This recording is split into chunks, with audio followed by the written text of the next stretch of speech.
Okay. You know how to unmute to talk. Yes, ma'am. If you want to copy, what is this Christ character? This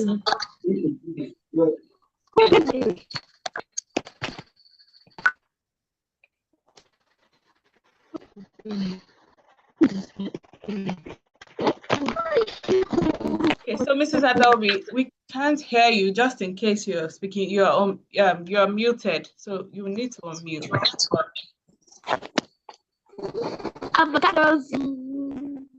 Okay. Hello. We can hear you. Hello, young one. Hello, ma'am. Our leaders. Hello, ma'am. How are you today? Very well, thank you. Oh, great. Oh, great. It's good to hear your voices and your faces too. I'm not seeing everybody's face, but at least there's some people's faces that I'm seeing. Welcome to this time,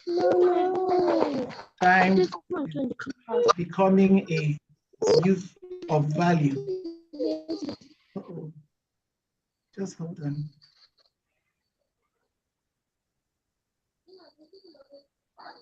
Just hold on. I'm having a little problem with my. Now you're having a problem. I'm having a problem to understand value.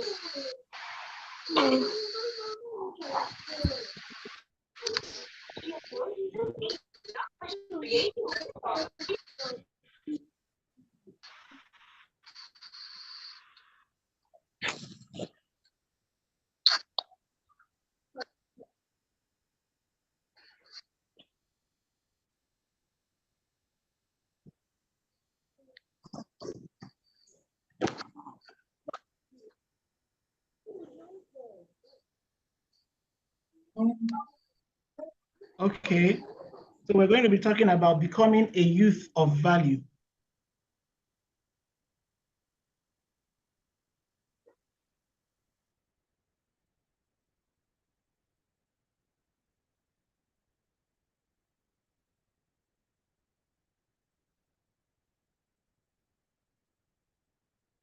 We're going to be talking about becoming a youth of value, and our objectives for this particular talk is to, number one, to understand that value systems are like compass that guides people in life, either in the right or wrong direction. Number two, to study God's personal value system as described in 2 Peter 1:4-11. To study God's kingdom value system as described in Matthew 6:9-11. And examine some case studies, Prime Minister Joseph, Queen Esther, and some other characters. I hope you have your writing materials. You have your writing material so that you can put down something that catches your attention, something that makes an impression on you. Just put it down. You know, biro and paper, they never forget, but you will forget when you just have it in your head. Okay. So you can see a fruit. It's an avocado fruit. There's a seed and then the fruit. There are two parts of you. You have the seed and the fruit. Two parts of you. The seed is the character, that person that you are, and the fruit is what comes out of that character.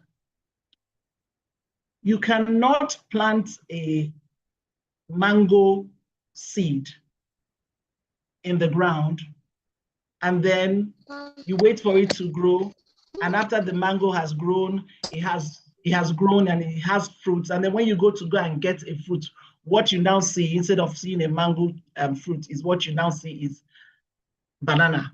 It's not possible. Mango will bring out mango. Every mango tree will bring out mango fruits. When you plant a seed that is a mango, what you see that will come out of the mango will be mango. So the seed that is in you is your character. That is the character that you form. Then the fruit is what comes out of that character. It is like when you pour water in a sponge. You know, when you pour water, you put a sponge inside water and you soak it, and then you bring it out, and you use your hand and you squeeze out that sponge. What you will see that will come out of that sponge is water. Oil is not going to come out. Fanta is not going to come out. It's just going to be water. So whatever it is that is planted, whatever it is that is planted is what will be harvested. It is garbage in, garbage out. Whatever you put in is what you will bring out. That's the seed. So your character is very, very, very essential. It is very key. The seed that you have inside of you, the seed is very important, because eventually that will be what people will see. If the seed that is in you is bad, what will come out is bad fruit. If the seed that is in you is good, what will come out is good fruit.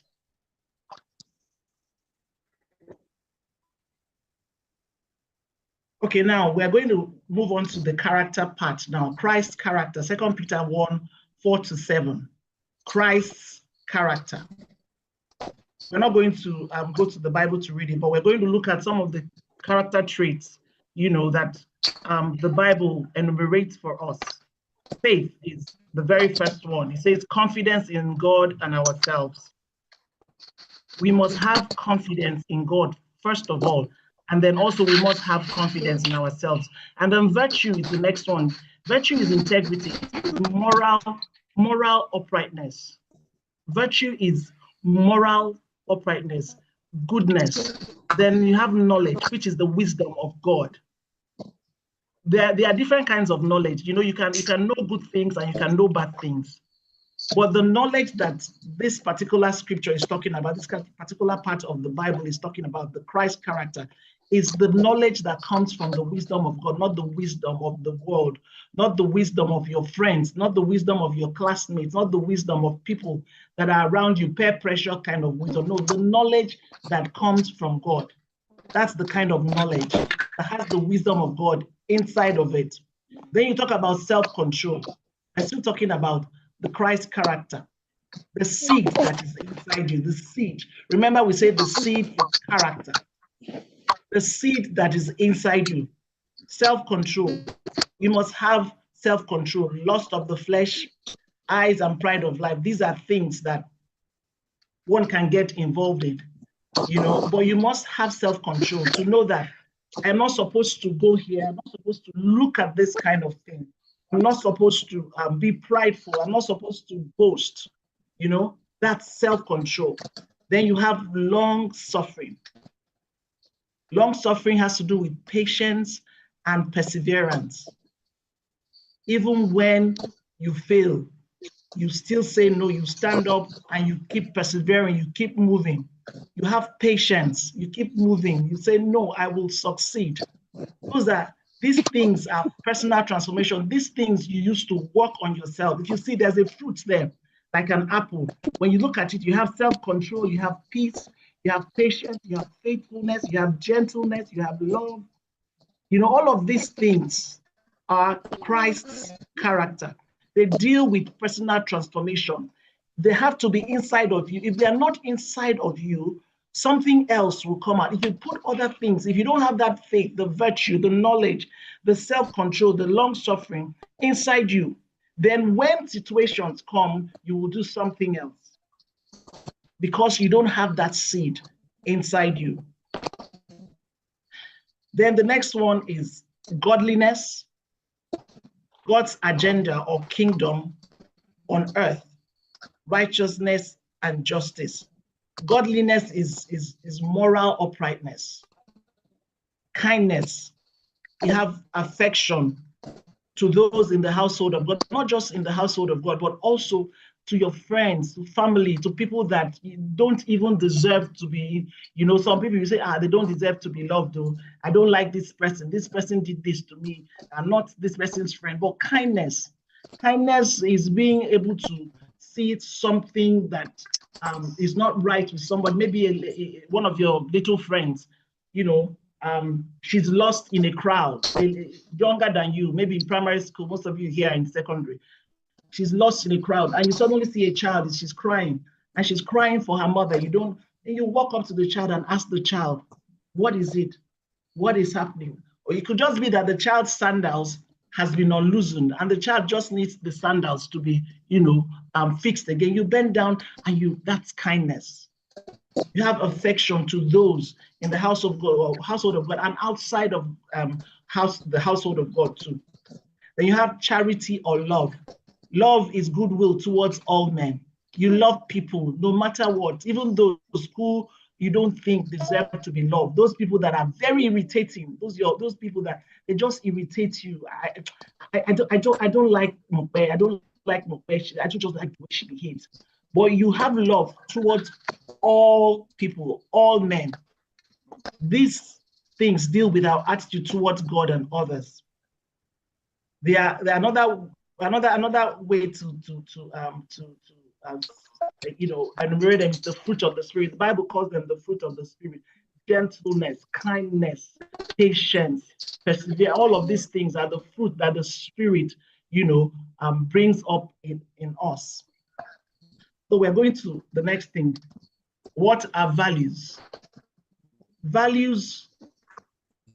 Look at there's something on the screen now. It's a compass. Value system is like a compass that directs and dictates one's positions, actions, and directions in life.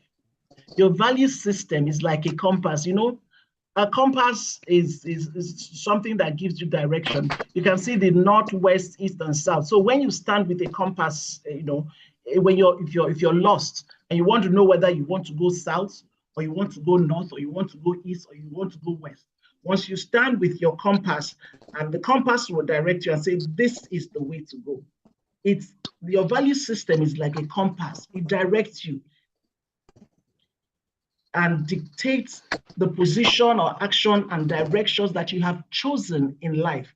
You know, just as the compass uses the north position to accurately determine directions, our value system determines our position on issues and directions and actions. Our value system, they determine the position that we take on different issues in life. They determine how we respond to different issues in life. They determine where we go to. Our values determine who we are friends with. Our values determine the kind of company that we keep. Our values determine the way that we conduct ourselves in our academic. These are the value system. If you have a value system that you have said, this is the way I want to go in my life, it dictates everything that you do. If you don't have values, that means that you will go anywhere and do anything. If you don't have a compass and you're missing direction, if you don't have a compass with you, you know, if you're standing in the middle of the bush and you don't know what to do, you don't know where to go, you're supposed to be going south, but you don't have a compass, so you don't know where to go. And so you just stand in the middle of the bush, directionless, because you don't have value, you don't have a compass. And so when you don't have value, it's the same thing. You will just stand in the middle, anywhere that you just do mini, more, tumbom, you know, all those things that we do as children. You just say, okay, let me just know which one to know. But if you have value, if you have a value system, it's not going to be that way. You will know exactly what to do. Whatever you're confronted with a situation, you know that this is the way to go. Like a compass, you're holding your compass and you're saying, this is the direction that I go. That is the direction I go. I'm going north. My compass says this is north. So you move in the direction of the north. You don't go west because your compass has said this is the north. And so you go towards that direction of the north. So what values do you have? We have the values here. We have the value of respect. Engage perceptively with the world around us, showing understanding, treating people with dignity, and celebrating diversity. What is the value of respect? If you have the value of respect, you have decided that no matter what anybody does to you, you have decided that I must be respectful as a child. In school, No matter how a teacher, you're not happy, you must be respectful. That's your value. You have said, I want to have that value system. So I must be respectful to people, whether they are rich, whether they are poor, whether they are old, whether they are young. I must have respect. That's a value. That's having value. You have the value system of respect. You treat people with dignity. You celebrate diversity. You respect people's views. You know, when there's an argument going on, you don't go, oh, you must take my, oh, I don't want to listen to you. You listen. You open your ears and you listen. You keep quiet. When someone is talking, you keep quiet and then hear the person. I'm not, okay, is this what you mean? Is this what you're saying? Okay, I get it. Okay, can I also tell you my view on this matter? That's respect. Even whether you think you know more than that person or the person knows more than you, that's respect. You respect people. Another one is responsibility. Gaining an appreciation and understanding of our role in school. Seeking leadership opportunities, a sense of belonging and achievement. Responsibility. You are responsible. You have a sense of responsibility. You know what to do at different times. You come into your class or your environment. You have a sense of responsibility. Something is going wrong and things are not the way that they are supposed to be. That's a value that you have. You have already set up that value for yourself and you know that that's how I want to live. And so when you enter a place where things are not they're not the way they are supposed to be, you enter into that place and you say, no, this chair is not supposed to be here. Ma, please, excuse me, can I ask a question? Not yet. Not yet. We'll have time for questions, okay? So it's just right, put down your question, okay? Put it down, and then when it's time for questions, we'll take those. You enter the classroom. Okay, ma. Thank you, ma. You're welcome, dear. When you enter the classroom and you say, oh, this thing is not supposed to be here, you lift it up and you put it in the right place that it's supposed to be. That's having a sense of responsibility. Mommy and daddy puts you in charge of your younger ones, and then you don't run all over the place. Instead of taking care of your younger ones that mommy has put you carry your phone and just be scrolling and doing all kinds of things, and they are running all over the house, spoiling everything in that. That's not having a sense of responsibility. You must, if that is a value system that you have, then you must be able to understand what it is and have that value and live out that value. Kindness, be empathetic, understanding the feelings of others and supporting the needs of those we learn and work with. You guys have not started, you children, you have not started working. You're still young and you're youth, but you have classmates. You have people who you meet with every day in school and all of that, and showing kindness. For instance, kindness could be when people are abusing somebody or being bullying. When somebody is being bullied, you don't join the bullies. You stand apart and say no. Not just that you don't join the bullies, but you will be able to speak and say no, you don't do that. This is wrong. And you call the person and you speak kindly to that person. And if you need to go and report and say, this is what is happening, they are bullying a friend, and I don't like it. You show kindness to people. When sometimes in school, you might have something that, you brought to school like food, and maybe your friend didn't bring her food. Maybe she forgot her food at home. She forgot her food flask, and she didn't bring it. And what to you is just enough for you. But you go, oh, would you like to eat from my plate? Can we share? That's kindness. Showing kindness. Honesty is also it's also a value system. You earn trust, loyalty, and the confidence of your peers, and be true to your own feelings to strengthen your relationship with others. Honesty, always be honest. Telling it the way it is, not telling lies. When mom and dad, they call you and they ask you, did you take this? Yes, I did. Not no. Anyway, well, I didn't take, I just took small. It's me and Timmy, two of us, we shared it. No. You're able to look the person in the eye and say, yes, I'm the one that took it, so that next time when mommy is talking about you, somebody comes from outside and says, oh, your son did this, and mommy will say, no, it's not my son. Let me call him. If he's the one that did it, he will tell me he's the one that he has the value of honesty. The value of honesty. And mommy will be proud of you because she's sure that when she asks you that question and you say yes, your yes is yes. And when you say no, your no is no. Perseverance. Show positive attitude to learning. Recognizing failure as an opportunity to learn. Always seeking to do our best and never giving up. Perseverance is another value system. When something happens and maybe you take an exam and then you fail, you say, oh, I wanted to be a lawyer, but now that I failed WAEC and I failed JAM, let me just go and learn how to make hair. Since I couldn't pass, the exam for law. No. Failure, everybody fails in life. So you must know that. So what you do is you persevere. You say to yourself, you know what I'm going to do? I'm going to do better. I'm going to go and I'm going to read and I'm going to pass. So you persevere. You keep moving forward. You know that you don't ever give up. When you fall, you get up, knowing that falling is not the final thing. You can't hear me. Hello? Can you hear me? Yes, we can hear you. Yes, ma'am, we can hear you. Okay. I thought you said you couldn't hear me. Yes, ma'am. So perseverance is another value system. Empathy. How many of you can you tell me? Can you tell me other value? Yeah, go ahead. I want to hear you. Yes. No, it's not. What other values can you think of? Empathy is one of them. Your voice is Integrity. Who is talking? Who is glitching? Integrity. Wonderful. Integrity. Love.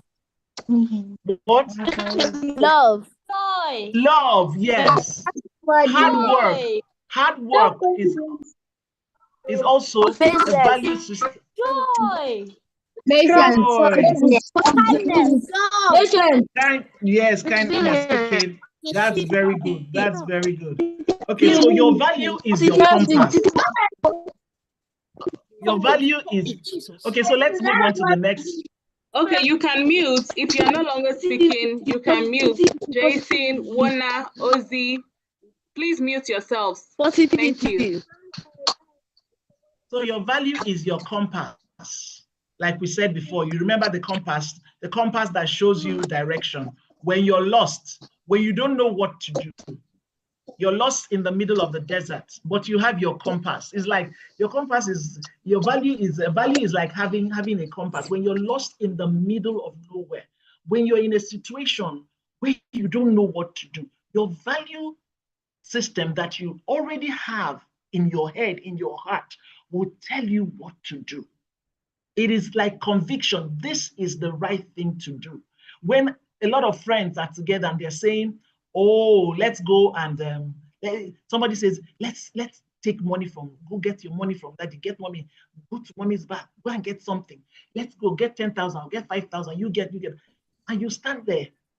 Your compass, your value system of honesty and integrity, is already doing bang, bang, bang, bang, bang in your head. So you know that I can't do that because you already have a value. You know I cannot do that. So you tell them, I'm sorry, I can't do that with you. My value system says no. When your values are clear to you, making decisions becomes easier. It's conviction. You are in your heart of hearts, you know that you know. Your values are clear to you. So you make this, whenever you're going to make decision, it's easy for you to say immediately, this is what I'm going to do. This is what I'm going to do. So you don't need to think too much about it. You don't need to, ask peer pressure. There's no peer pressure because you know what you're supposed to do. When it's time for when you're supposed to be taking the exam and your friends are calling you, let's go and watch a movie. Let's go and watch a movie. There's this new movie that is in town. your one of your value system is hard work, and you tell them, oh, so I'm success. No, sorry, I have to read. My exam is coming up. You don't need to say, the lust of the flesh and the lust of the eye will not get you. Remember, we talked about lust of the flesh and lust of the eye. You will say no. It will not in any way impact you, because you have set your value system in place. Your compass in the desert, your compass is right there in your hand, directing you to which way to go. These are quotes on values. Many people die at 25 and are not buried until they are at 75. Is there anybody that can say something, what this means, what they understand by many people die at 25 and are not buried until they are 75? Can somebody try? I don't understand. Okay. Okay, so I will explain it to you. Many people die at 25 and are not buried until they are 75. What it means that at 25, that person stopped living. At 25, he stopped making progress in life. He stopped trying. He stopped persevering. The only thing that he's doing is just waking up and sleeping and eating and going and nothing. But the person is still living, he's still alive. He's still alive. The person is alive. But the life, there is no more life in him, because he's not bearing any fruit anymore. No fruit is coming from him. He's 23. Then he lives until he's 75. He's buried at 75. But really, even though he was 75, he died at 75. In the real sense of the word, he died at 25. He stopped living at 25. He stopped living at 25. And so we must not stop. We must go on. That's why one of the values is perseverance. You fall, you get up. You fall, you get up, and you keep going. Another quote on value is, stop determining your worth and value by what other people say. Be determined by what the word of God says. So your worth and your value is not based on what other people say about you. It is only what God says about you. That should be what determines your worth and your value. If God says that you're a success and everybody around you is telling you that you're a failure, you tell them, no, I am a success. I am a success. If everybody around you is telling you will not amount to anything, you will say, no, I will reach the top. I will get to the highest level in my career. I will be this and I will be that. Because God said so. And what God says, when God says it, I believe it. So don't let anybody stop you by what they say. You know, sometimes you can hear things like, you're always, why is it that you're always failing?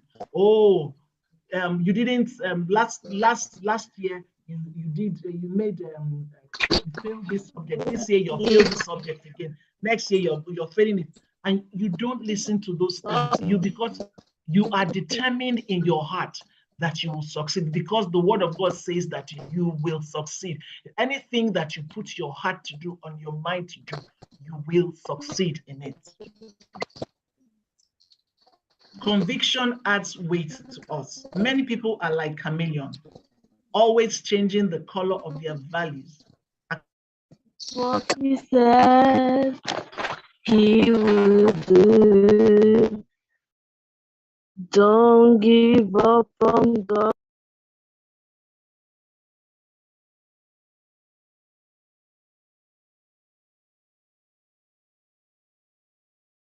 Excuse me, ma, but we cannot hear you. According to the environment, becomes red.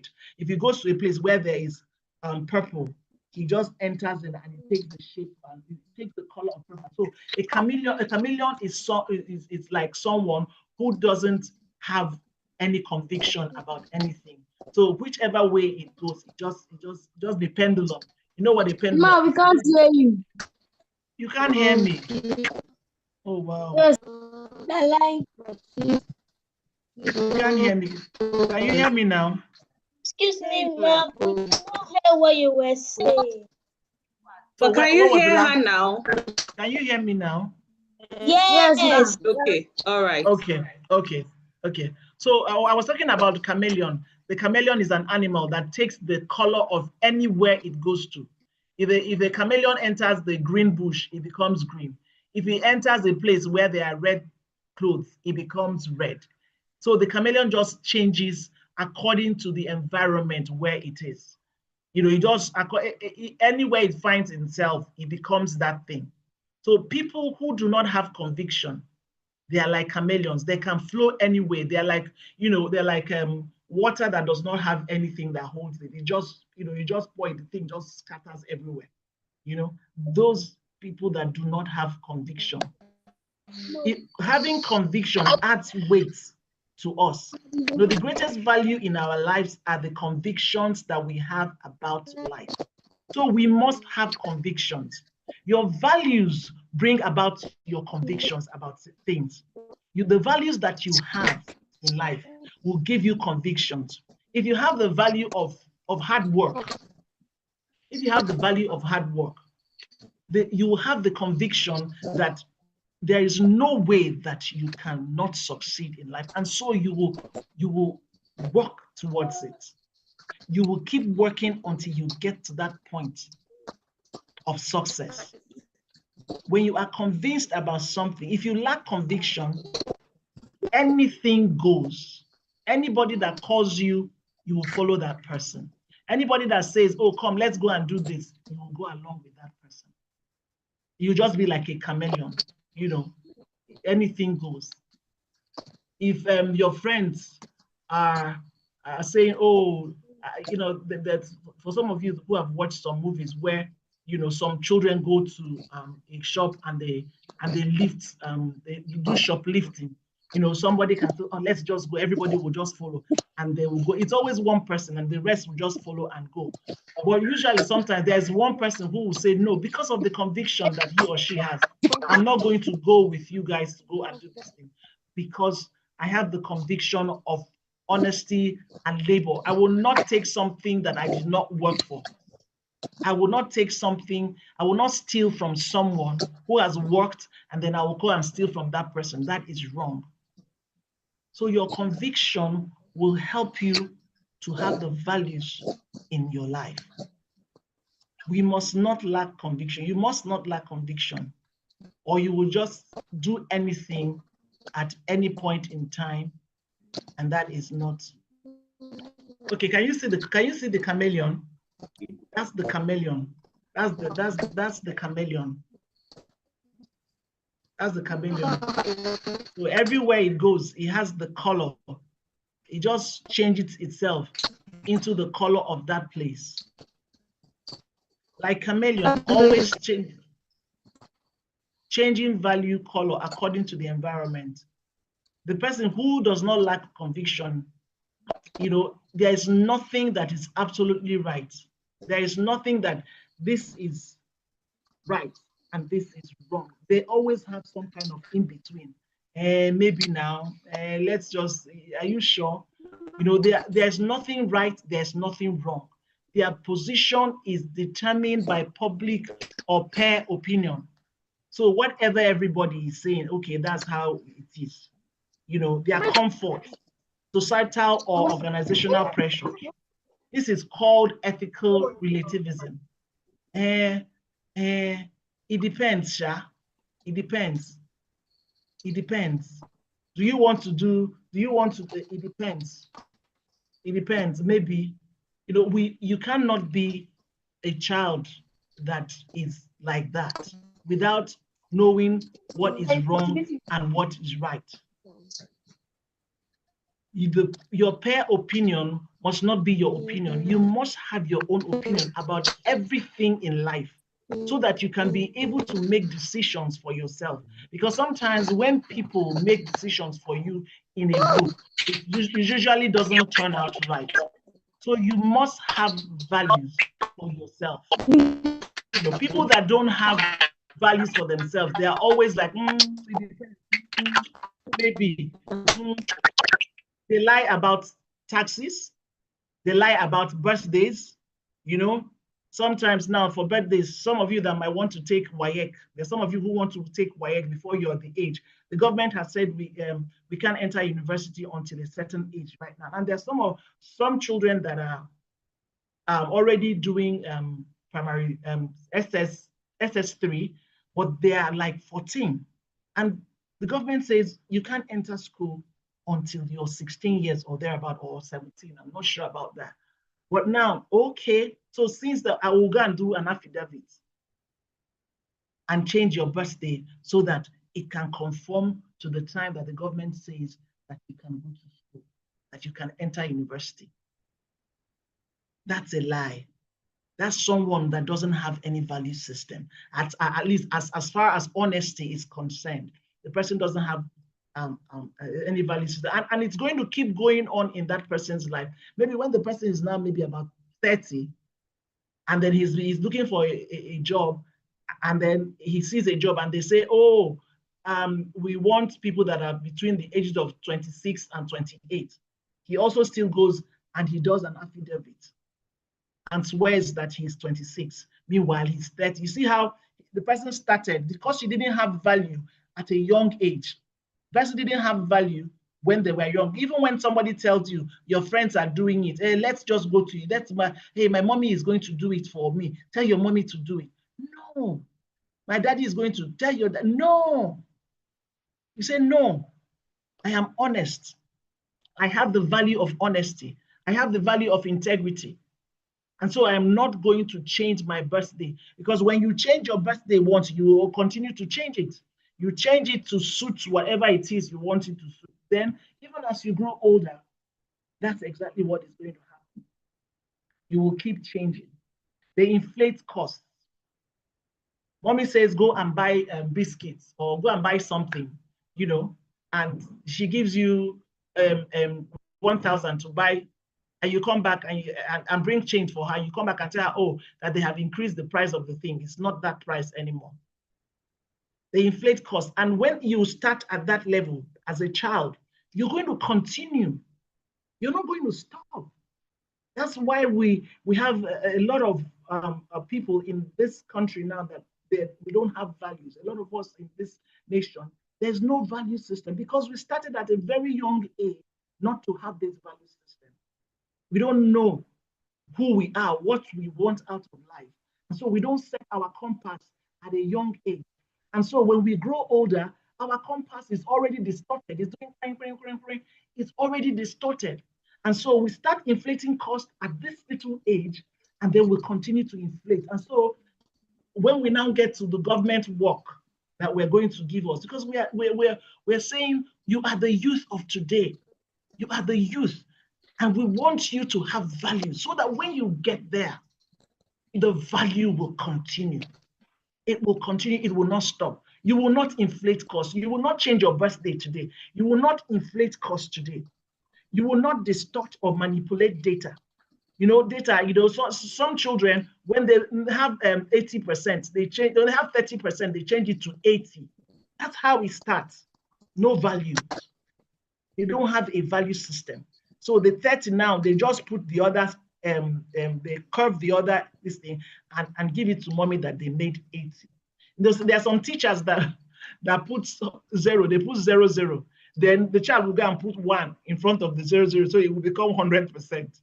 You know, it starts as when you are young, and then you continue. But if at a young age, you begin to have values and say, no, I have the value of this, I have the value of, you have your values. They also deny their religious orientation. And then when you get to a place, also you see some people at the airport and you say, oh, God, but you're a Christian. I say, please leave that Christianity aside right now. That's not what we're talking about. Am I going to eat Christianity? You know? But these things start when we are children. And they continue and they continue. And because they have already become a seed. Remember we talked about seed. They've already become that seed inside us. We can't change it anymore. So we must, at this young age, have that seed, the right seed, the seed of God inside us. We have to have that seed so that as we are growing older, we will be maturing. The seed will begin to get better and better. You know, the religious, because of money, they do all kinds of things. they lack conviction. At this young age, conviction, you must begin to have convictions about certain things in life. About certain things in life. Cheating, you must have conviction. When you're taking exam, is it right or wrong? Should I look at somebody else's paper? Should I go and be asking questions? Or do I study hard and come and write my exams without having to ask somebody to their own paper? If you start today, when you finally get to the leader that we are saying that you are today, when you finally get to that position, you will do the right thing. Value over success. Strive not to be a success, but rather to be of value. Everybody wants to succeed at all costs. Everybody wants to succeed. We want to do whatever it takes to be a success. But success without value is not success. It's actually failure, because at the end of the day, you will get nothing. The Bible says somewhere that, what does it profit a man if he gains the whole world and you lose your soul? Your soul is where that seed is, and that's where there's value. That's where the value that you have, the value that you put into yourself, that's where that value is. If you strive to be a success, don't strive. Strive to be a person of value, and success will come. The success will come. A person of integrity, a person of compassion, a person of responsibility, a person of hard work. These are values. Take value over success. Even if you don't know mathematics, study hard.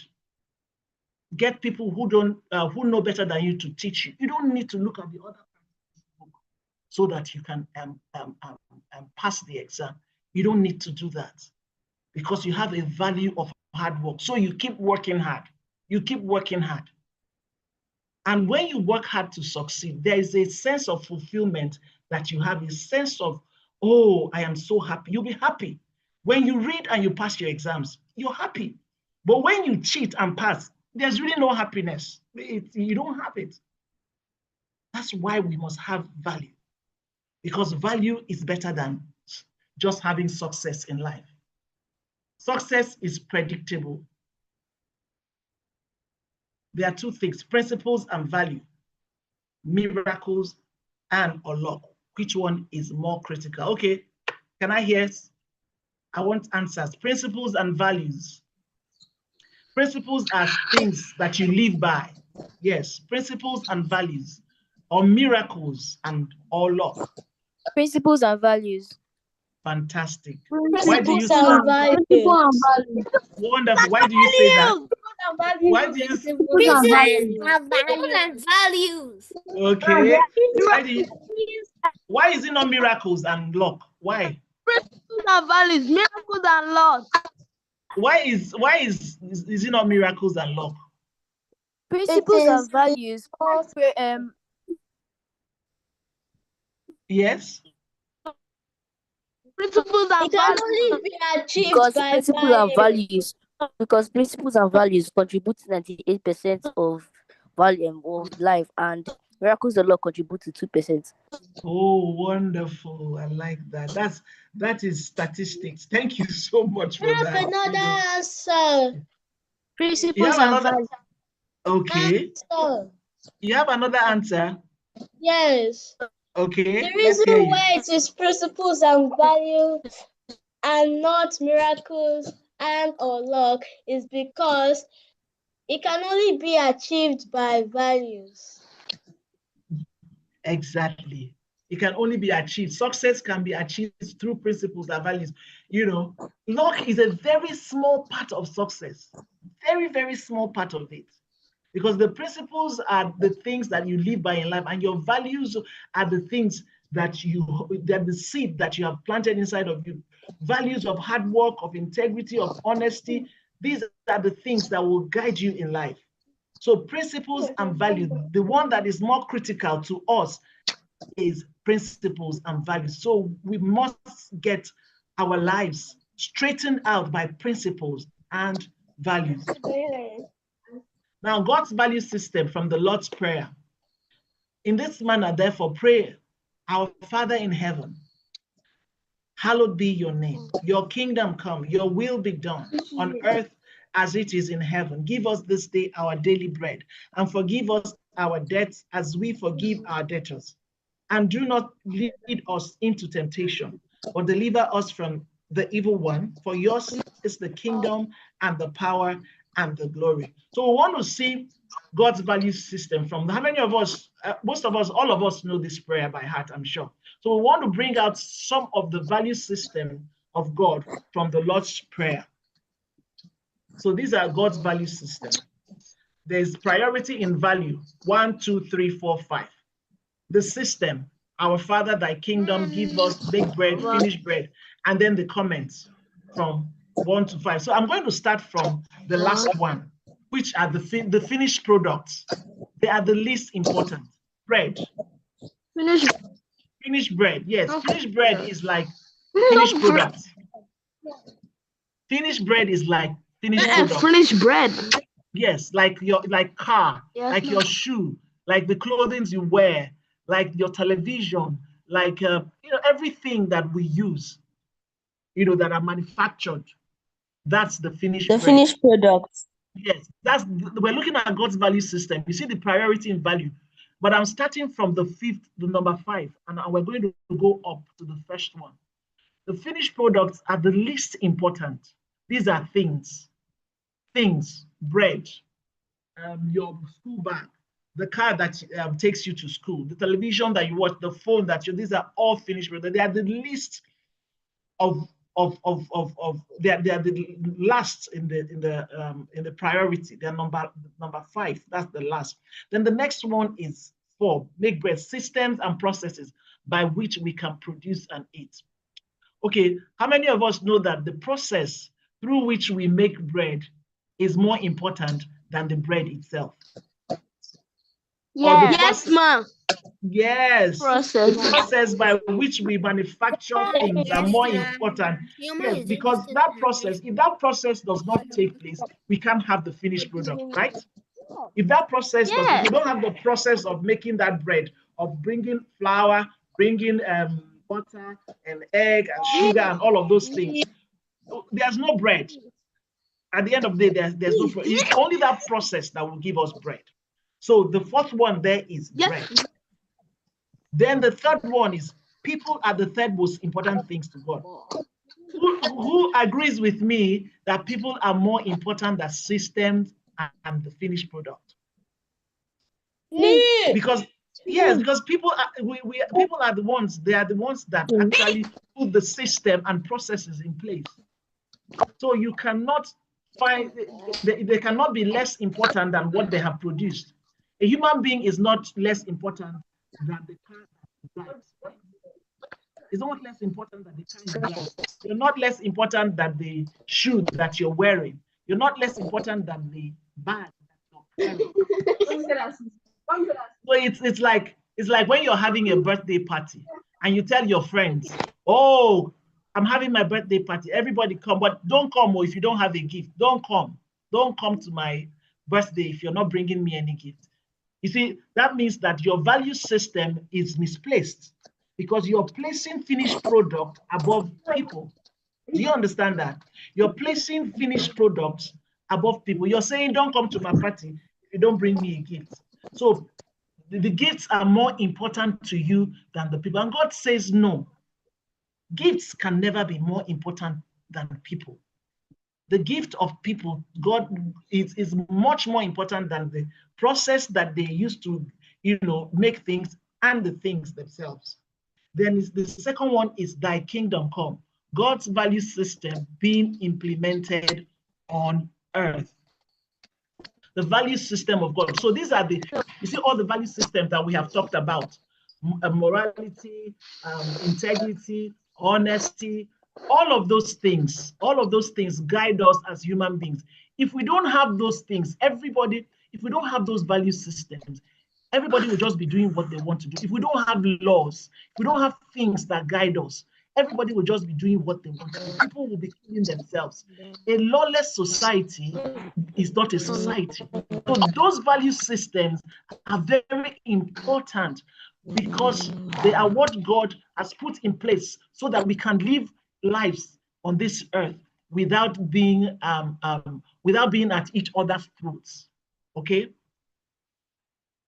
The value system of God helps us to live at peace with one another. It helps us to have justice. The value system of justice, the value system of fairness, the value system, of all the laws, those are God's value system, and they are they're very, very important. And God has also placed them. It's God that put them in place. Say, thy kingdom come. The kingdom of God is about those beautiful values that help us: kindness, love, patience, gentleness. That's why we're able to live with one another in harmony and in peace. All of those value systems. And so if we don't have them, if we as a people, as human beings, remember that the third one is the people are the third most important thing to God. If we don't have those things in place, will just be killing themselves. If you come out, I will slap you. You will slap me, I will slap you. You punch me, I'll punch you. People will just be doing anything they want to themselves because there is no value system at all.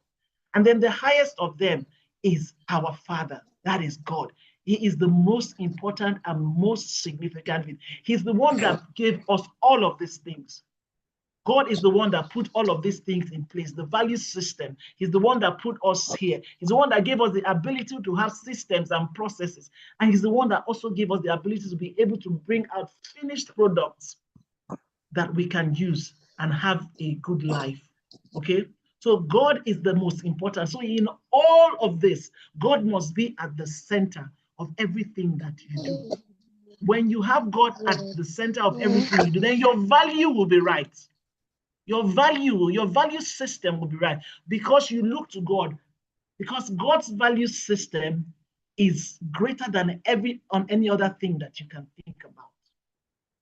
God wants us to have a good value system and he's now the overall, our Father, thy kingdom come, give us, then make bread, and then we'll finish the bread.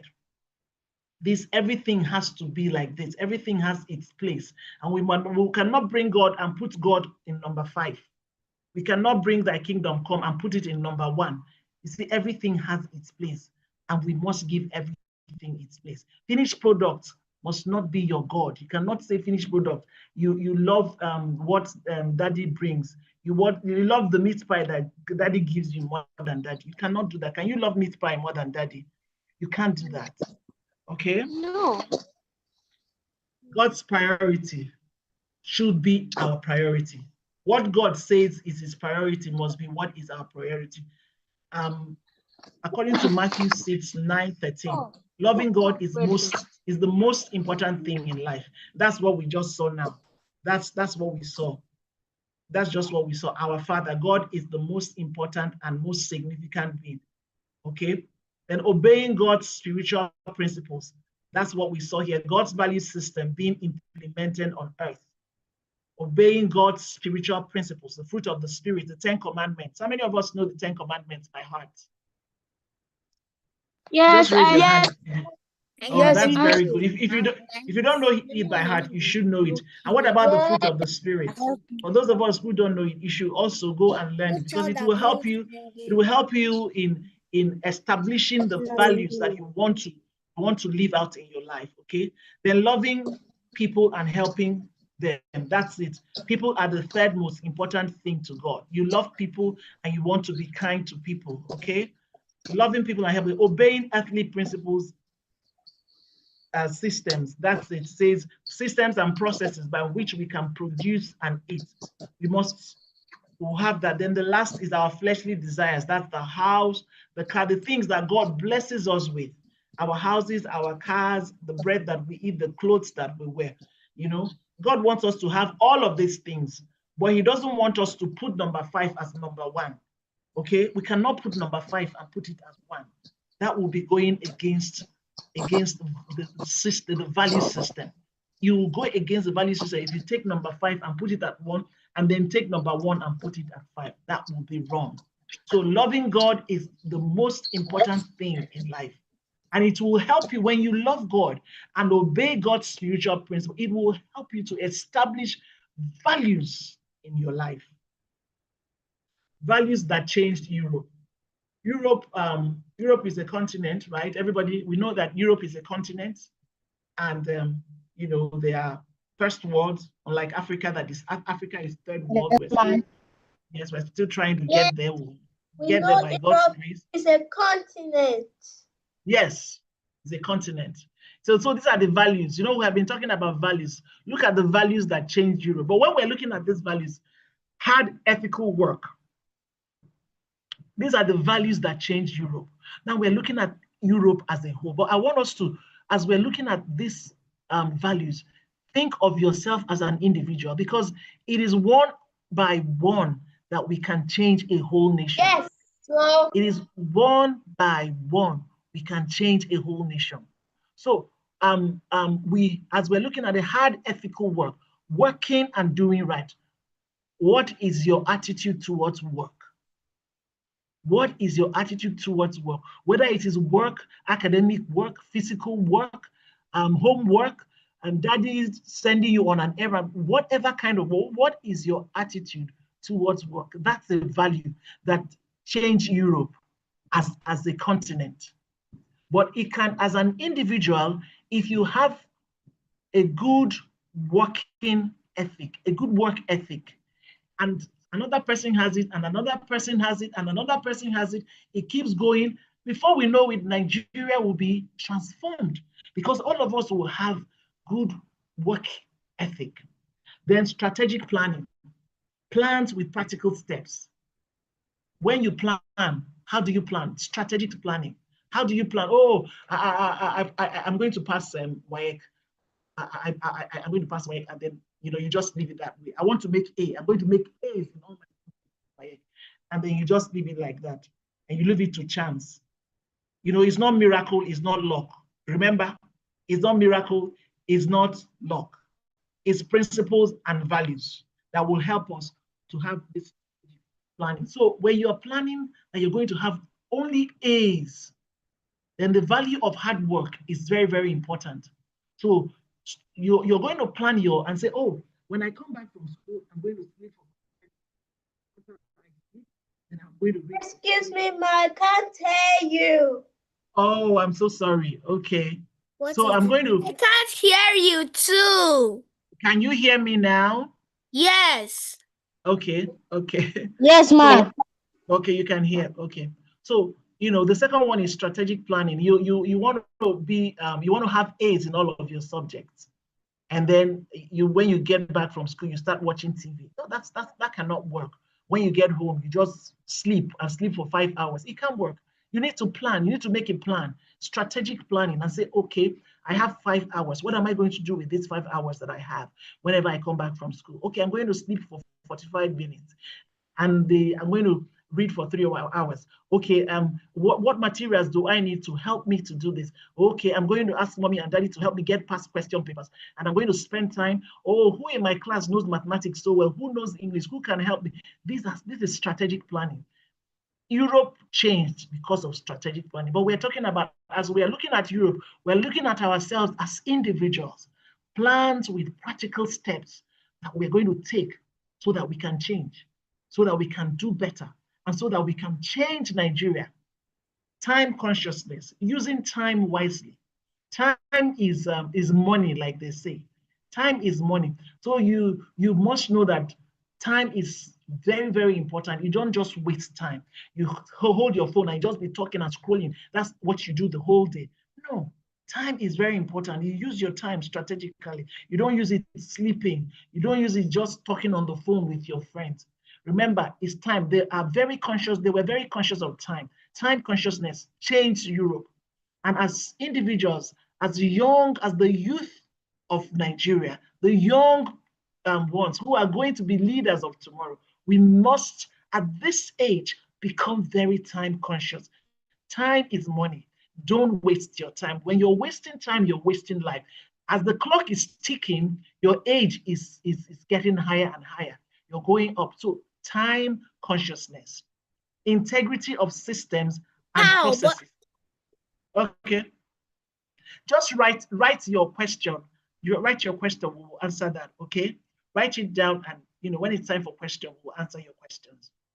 Integrity of systems and processes, that's another one, not cutting corners.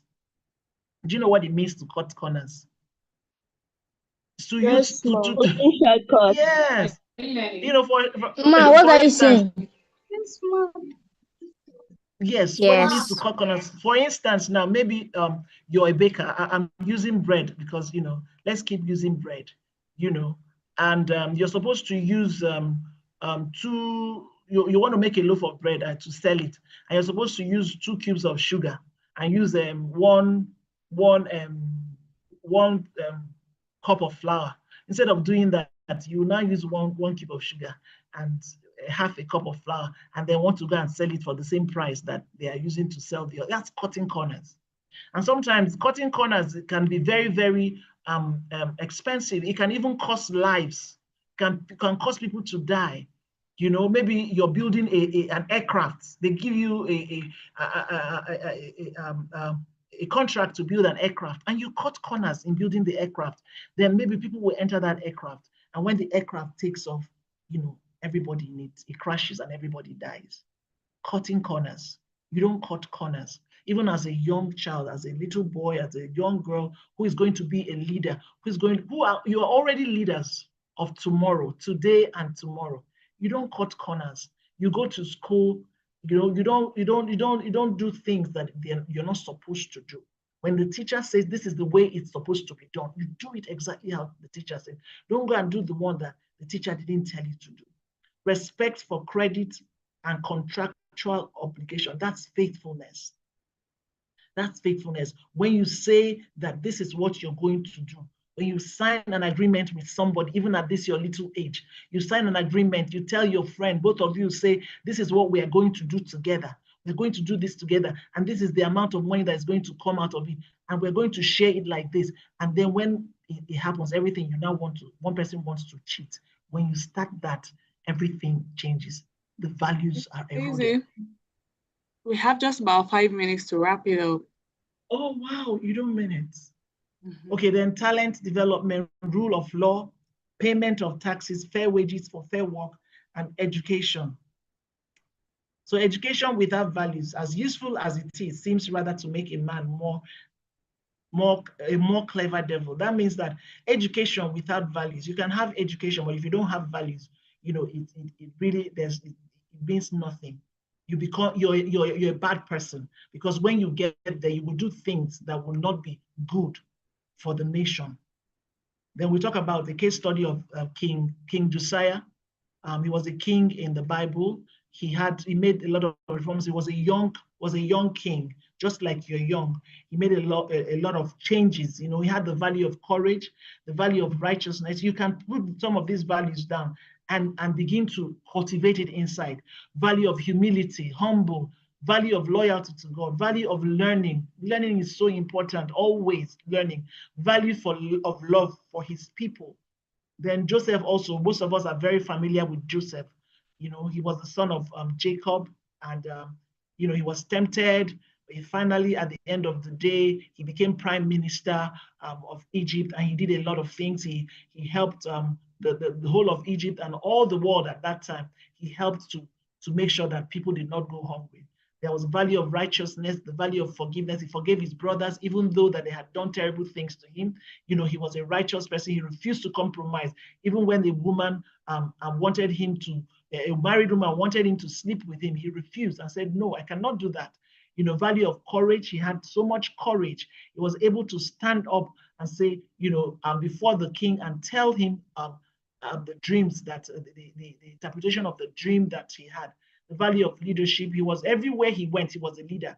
Everywhere. In his father's house, he was a leader. When he came to Potiphar's house, he was a leader. When he entered the prison, he was a leader. And that's what you are being raised up to be, as you are leaders. The value of friendship, the value of truth, the value of honoring his parents. You must honor your parents. You must listen to your parents. They know better than you. They know so much more than you. So you must listen to them. And value of relationship. Then Esther, the Queen Esther, she's a woman, and we know her story. She was able to save her her nation, from annihilation, from them everybody being killed. And she listened to her uncle, and the story was a story of victory. She had the value of obedience. She was always obedient to her uncle.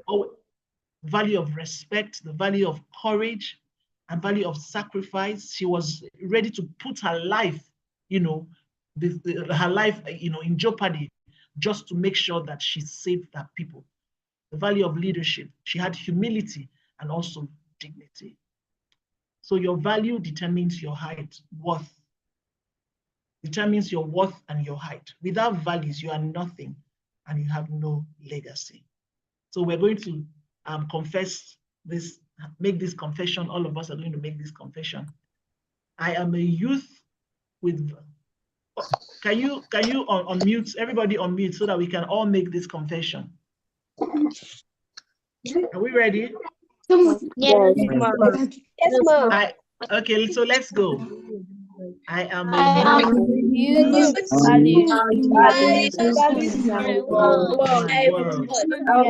an example. I am a who I will not be a chameleon.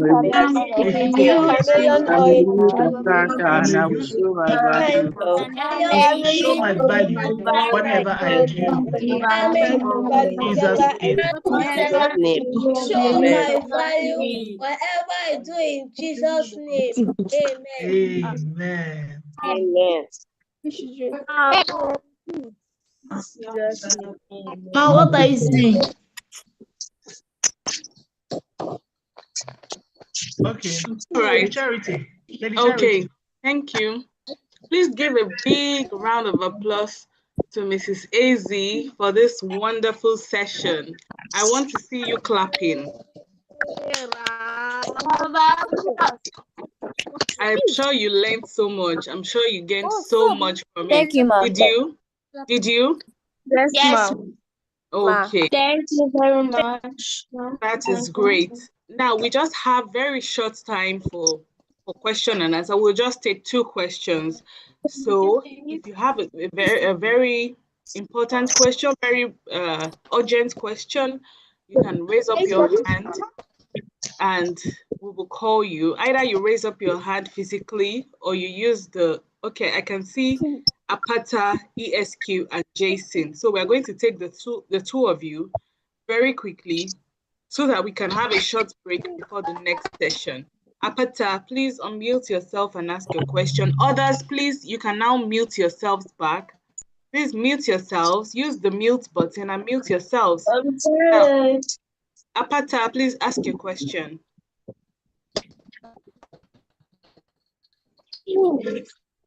We can't hear you. We don't have questions. Okay. I have to mute your own. Okay, Apata, please go ahead. Okay, ma'am. Yeah. Mounted to ask that. Who is speaking? We can't hear you. Hello. Who is singing? You're in class. Apata, are you speaking? Okay, if you're not ready, maybe Jason can go ahead. We can't hear you, Apata. Maybe you can put it in the chat box. Jason, please go ahead.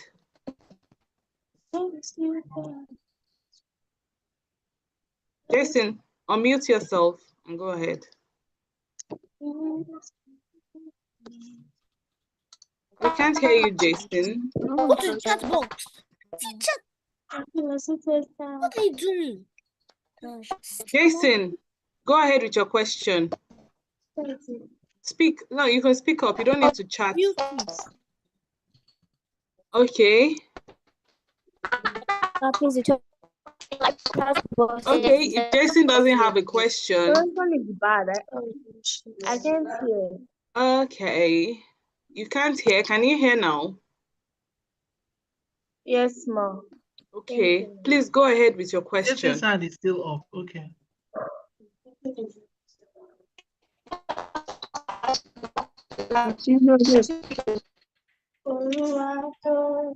We are struggling to hear you.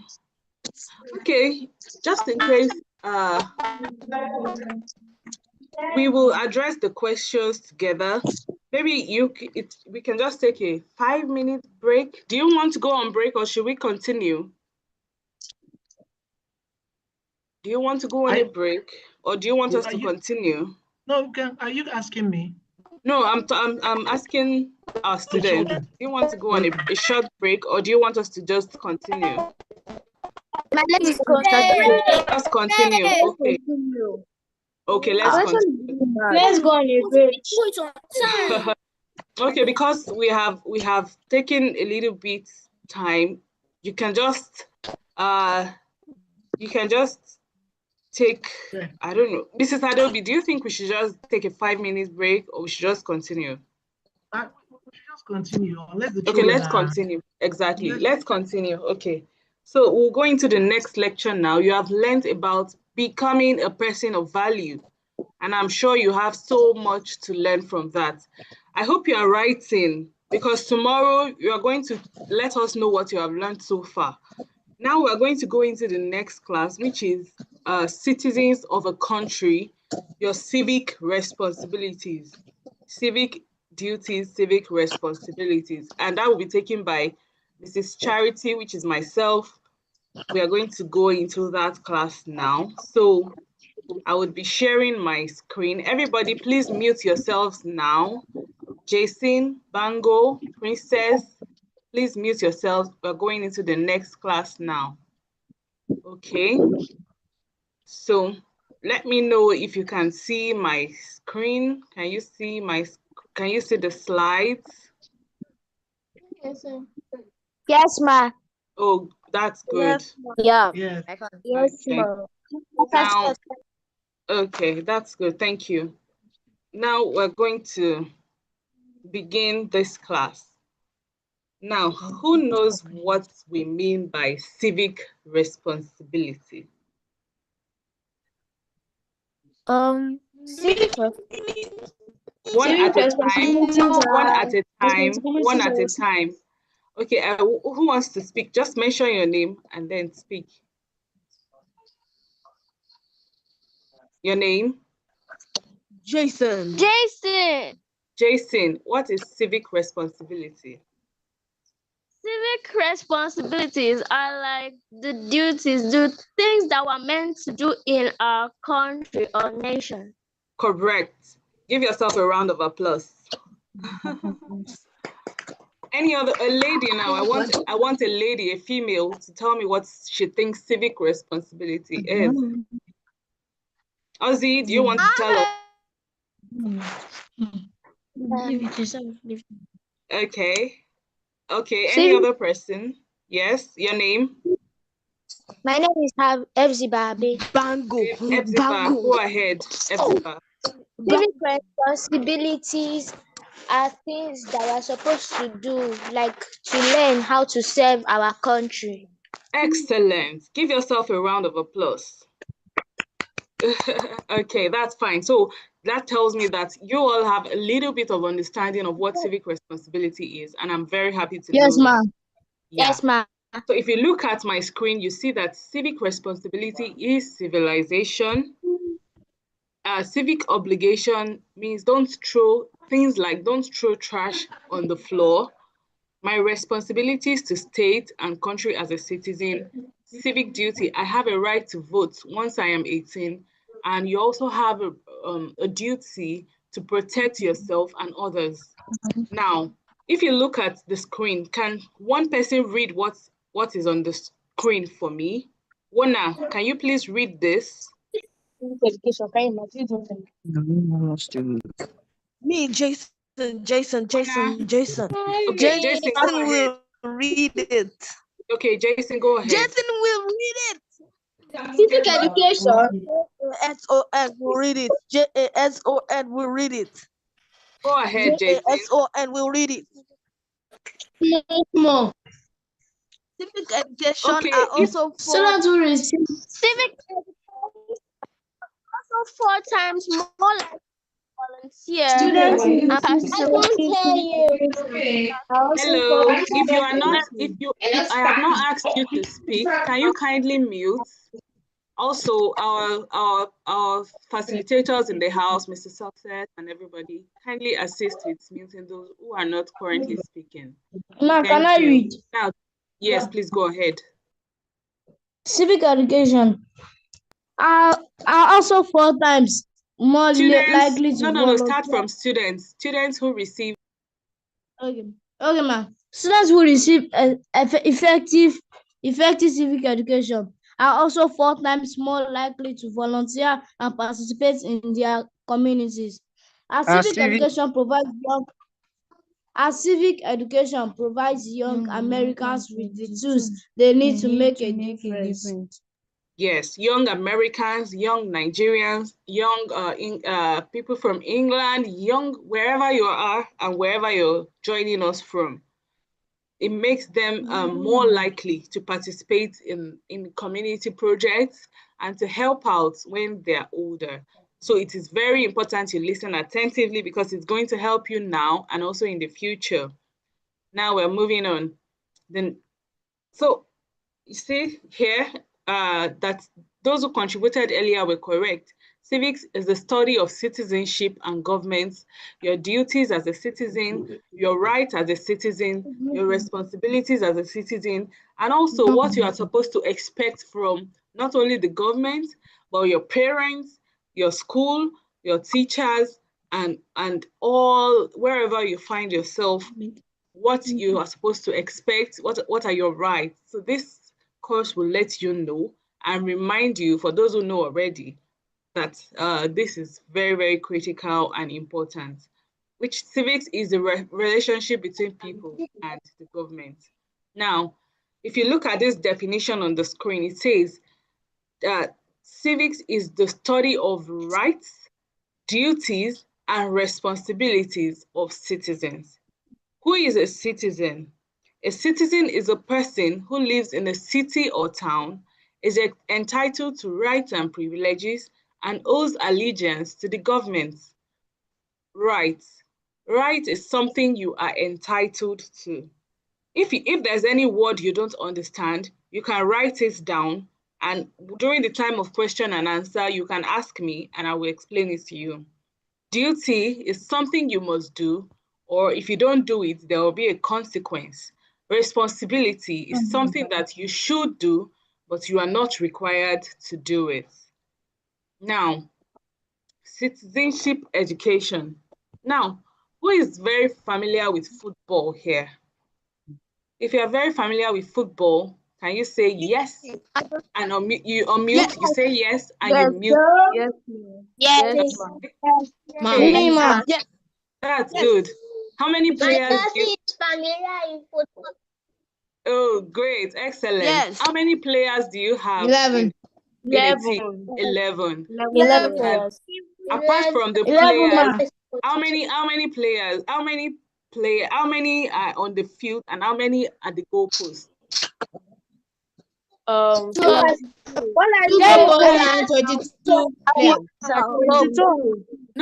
For a team. players, For a team. Out of 2 11 players. goalposts and 22 players. Hello. Quiet. Now, out of 11 players in a team, how many are on the field and how many is at the goalpost? 10 on the field, 1 at the goalpost. Excellent. And 22 players.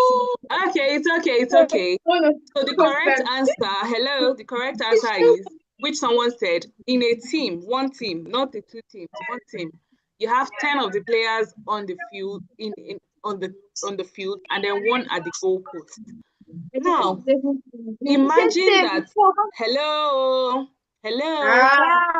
Imagine that it is Arsenal we're talking about, and they're playing with Manchester United. Now, Manchester United is coming to score, right? And just imagine that the goalkeeper at Arsenal says, oh, I need to just quickly look at my TikTok. And Manchester is coming to score. What do you think is going to happen? Manchester will try to defend their ball. Yes, because Chaos, riot. yes, they're going to score. Manchester is going to score because at that moment, the goalkeeper got distracted. He did not do his duty. Can you see that it is very important to always do your duty at the right time? Just imagine he just says, oh, let me just quickly look at my TikTok. What is going on there? Let me quickly look at Snapchat. Before he comes back, Manchester has scored. So it is very important to focus on your duties, on your responsibilities at the right time. Do not be distracted.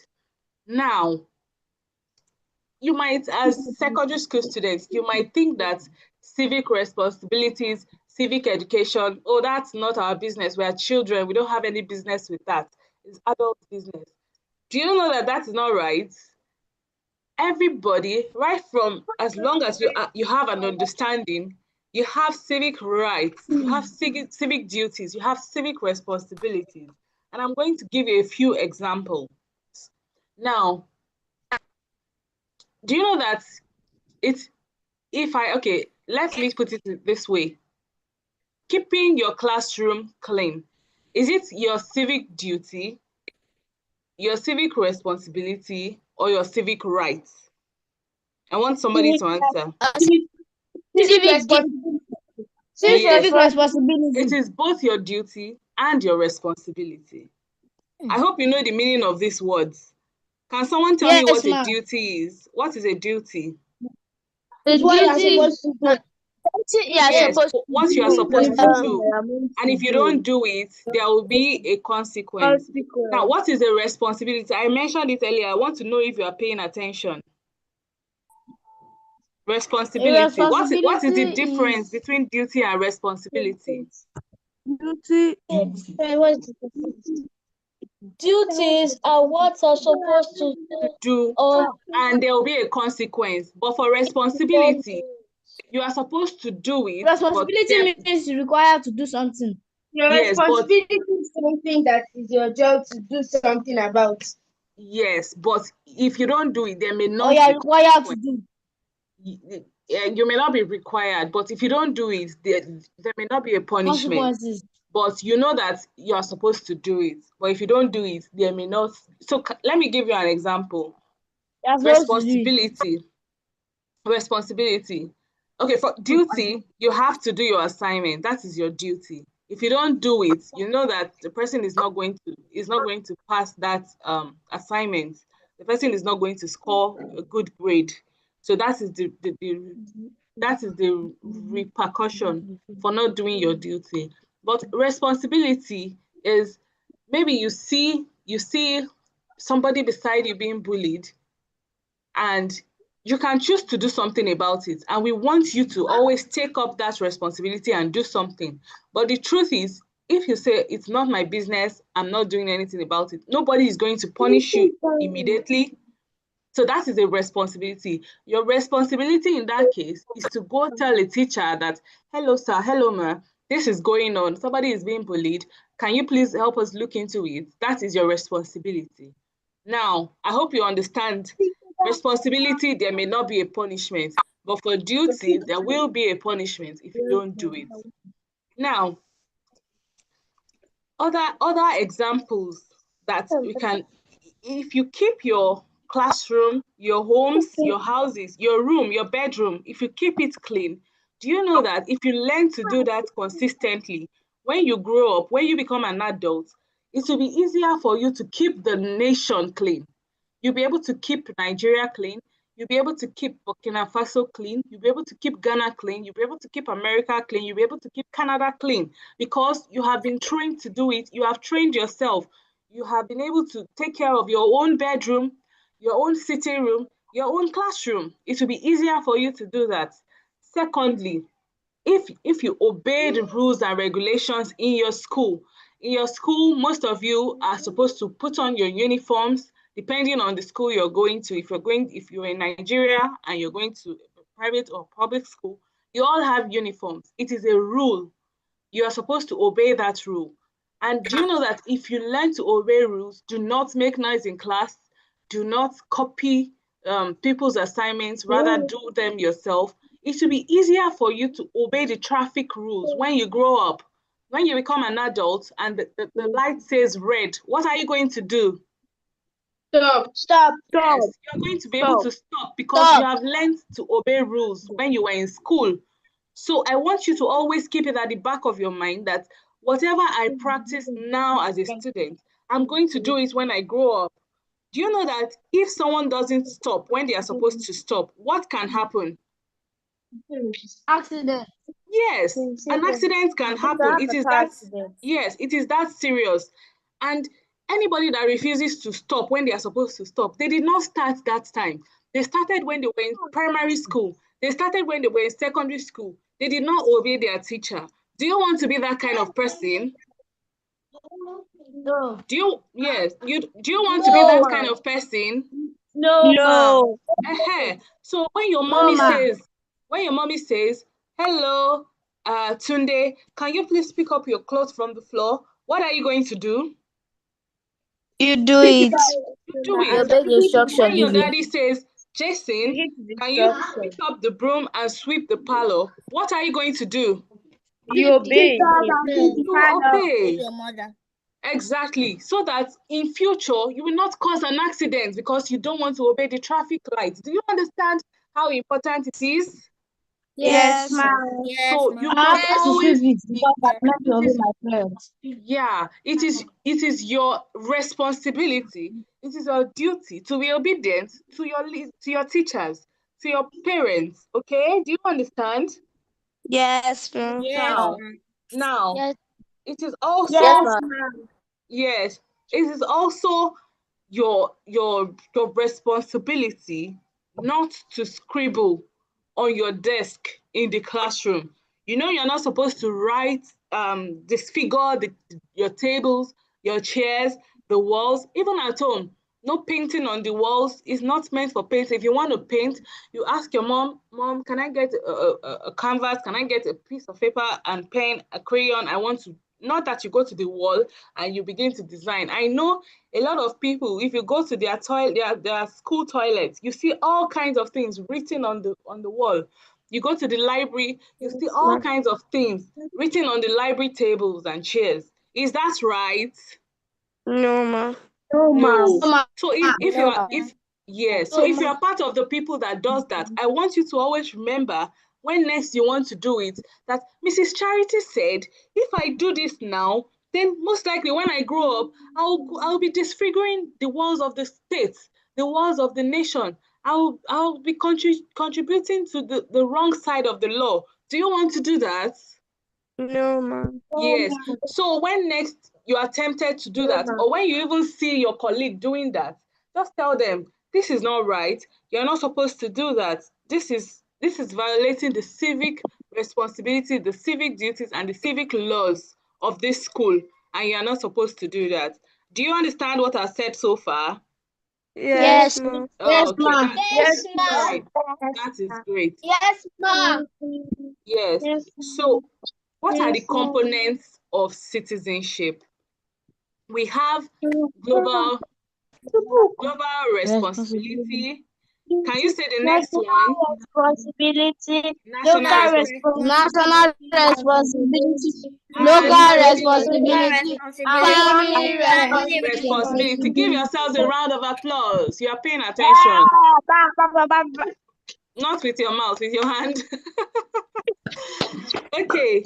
Now, global responsibility. Let me give you a good example of global responsibility. Who knows the meaning of global? Worldwide. All around worldwide. Yes. Do you know that can somebody tell me the name of their school? One person, just one person. Roseville Secondary School. Okay. High School. All right. Thank you. Now, imagine who is in Roseville Secondary School. What's your name? Chioma. Chioma. Do you know, Chioma, that something that you do in Roseville Secondary School in Nigeria, right? It's in Nigeria, right? Do you know that it can affect? No, it's in America. Where? It's in America? Where is the screen? Okay. Now, do you know that something you do in Roseville in America can affect somebody in Zimbabwe? Do you know that? Yes. Yes. If you don't know, just tell me you don't know, and I'm going to tell you how. Do you know? Not know. You don't know. Now, let me tell you. If you pick a piece of paper, maybe you take your snack and you throw it on the floor, do you know that if the rain falls, it can take that piece of paper and take it into the drainage system and block it up? And that could cause, before you know it, it begins to cause flooding. Before you know it, it begins to affect the environment. It begins to cause, before you know it, it goes into global warming.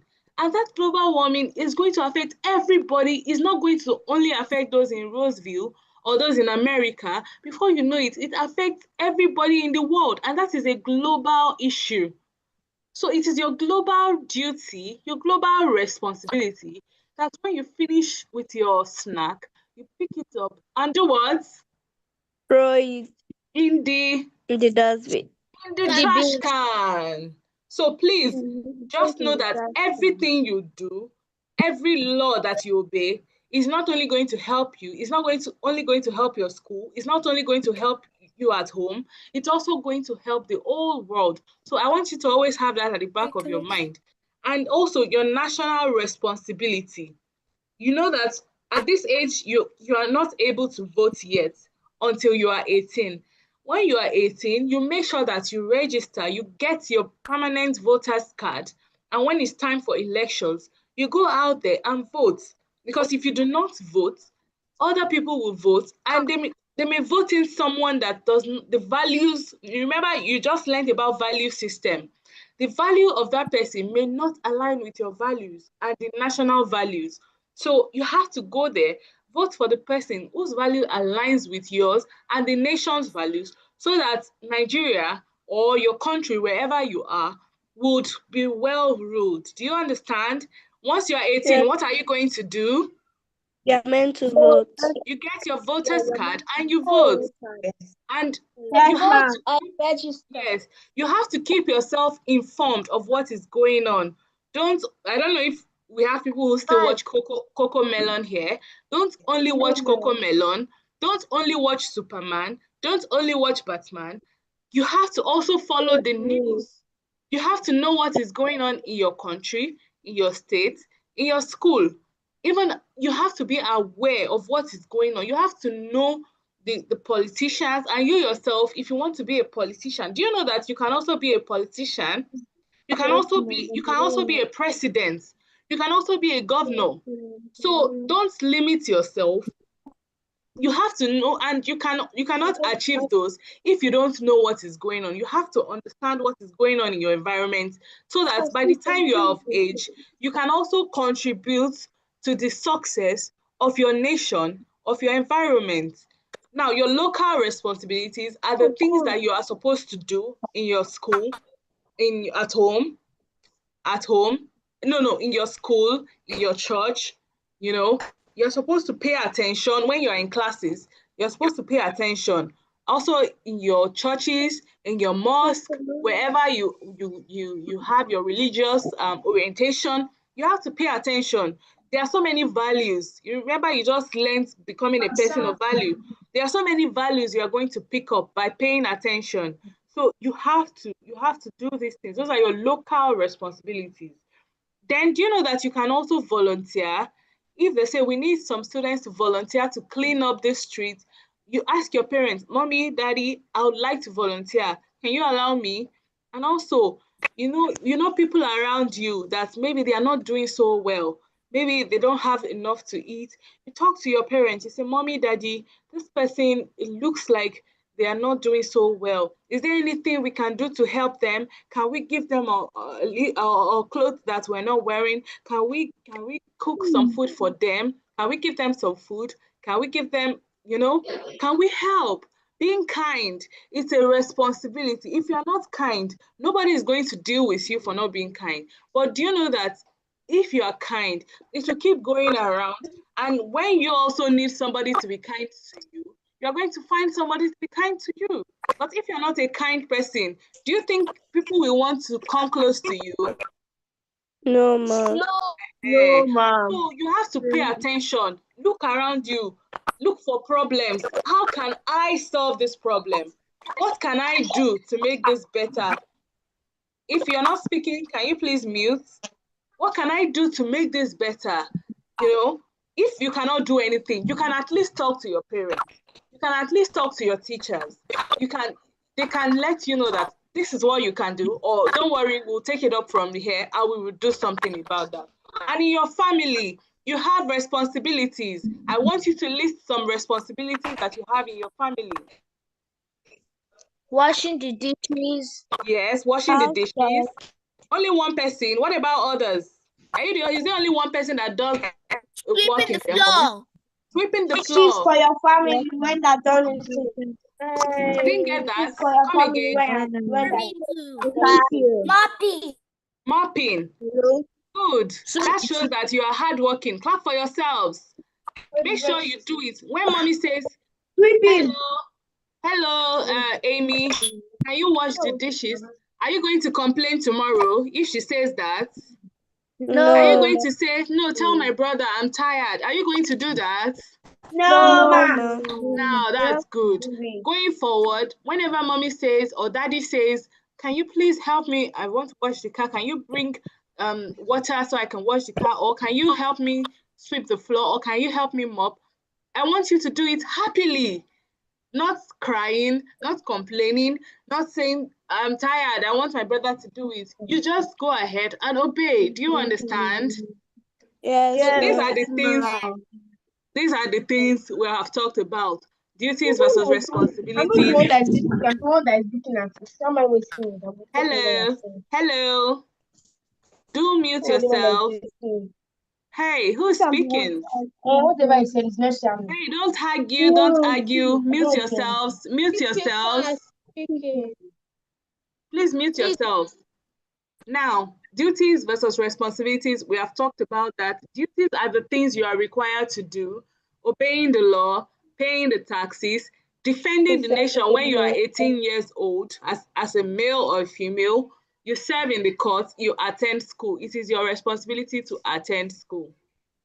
Also, and not also attend, but do your... Yes, please. Can you grant me admin access so that I can? Okay, Mr. Otibe, kindly see to this, please. Kindly grant Mr. Success a co-host right. Thank you. Yeah. Okay. So now your responsibilities are things that you should do. And, you know, we have said it, you have the right, you have the responsibility to vote, to be informed, to participate in the government, and to respect others. And also your rights, you need to know your rights. You have a right to learn. Nobody should discriminate against you and say maybe because you are Yoruba, or if you're black, or you're white, or you're Igbo, or you're Hausa, and because of that they will not treat you fairly. You have a right to fair treatment. You have a right to be respected, and it's also your duty and your responsibility to respect your friends, your colleagues, even people that are younger than you. You have to respect them, you know. You treat others the way you want to be treated. Exactly. I want you to always have that at the back of your mind. Sunday, if you have a question, we will address it very shortly. Obligation is something you must do because of legal requirements, and responsibility is something that you're expected to do. We have already treated this. Now, if you look, who knows the meaning? What is a constitution? Who can tell me? Naomi, can you tell me what a constitution is? Speak up. A constitution. Naomi, let Naomi speak, please. Oh. The constitution that has the laws. Yes, it has the laws, it has the duties, it has your responsibilities. So every nation has a constitution, and you have to know what is inside, to know your rules, your rights, your responsibilities, your duties as a citizen of that nation. You have to abide by the constitution, and abide just simply means everything you do has to be in line with the constitution. You have to obey the rules there, the laws, and it helps to enhance your nation's prestige. the Constitution will help you to respect dignity and rights of others. If someone commits a crime, do you know that it's against the Constitution? Yes, ma'am. Yes. And what will happen if someone commits a crime? Ma'am. They'll What be will happen? sentenced to jail. Either they are sentenced to jail Yes. The person will or be they are sentenced. executed. Exactly. So please ensure that right from home, whatever daddy and mommy, they are the authority in the home. Whatever they tell you to do, you obey. If you don't understand, you politely ask that, please, can you explain the reason I need to hello. Can you kindly, you respectfully, not disrespectfully, request that, please, I do not really understand why you want me to do this or why I have to do this. Can you kindly let me know why? And when they explain to you and you understand, then you do it.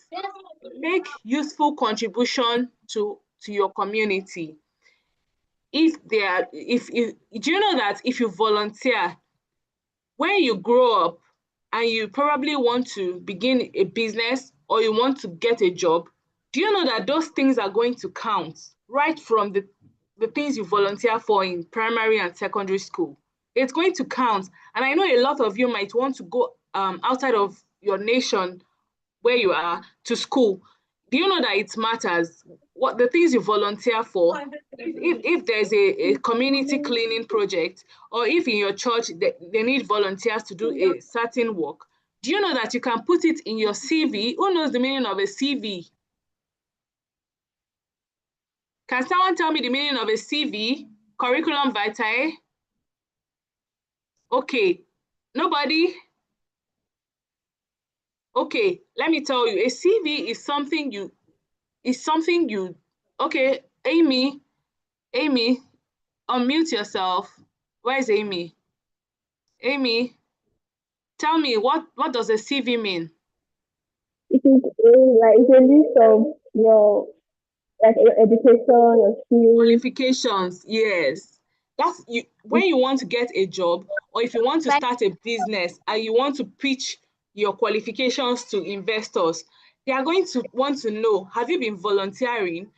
In the school, when they ask for some students to volunteer to help out with certain things, have you been doing that?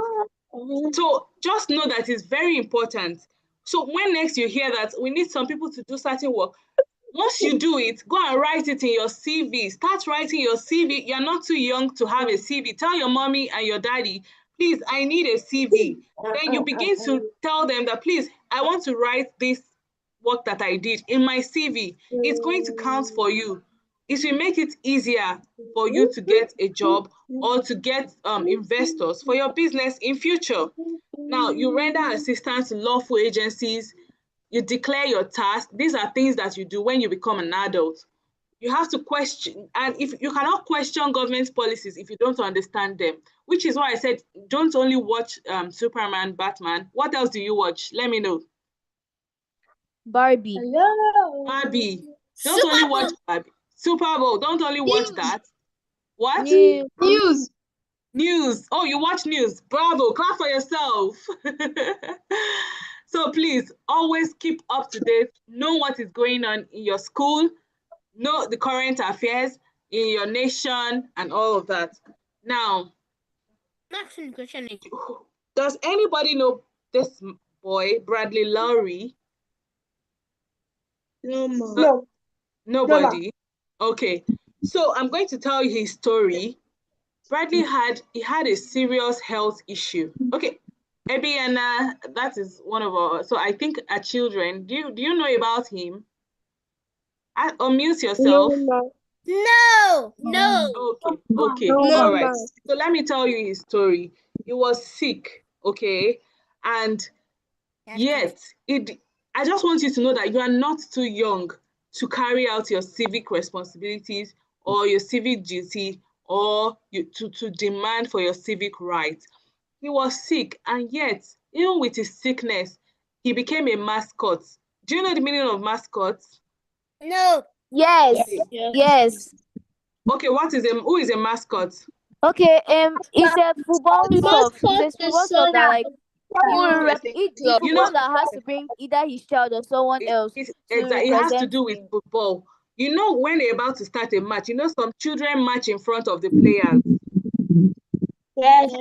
Yes, so those children are mascots. He became a mascot despite the fact that he was sick, because he was always friendly, he was always smiling, despite the fact that he was going through a lot of things. You know, is it fun to be sick? Is it fun to be sick? No. You know how you feel. You feel tired, you feel weak, you don't want to eat anything, you don't want to do anything when you are sick. So he was seriously sick, and yet he was always smiling, he was always friendly. And do you know that because of that, there were so many people came together and they raised a whole lot of money for his treatment. So just hello. Yes. Why are you making noise? Okay, so you need to mute. Yeah. So they were able to raise so much money, millions, and that was for his treatment. So you're not too young. Don't think you are too young to carry out your civic responsibilities or your civic duties. It matters. Now, do you know that as a citizen of Nigeria, wherever you are, America, anywhere, you should not expect your country to serve you, but you should serve your country. And even in your school, I want you to always think about it, that what can I do to make my classroom better?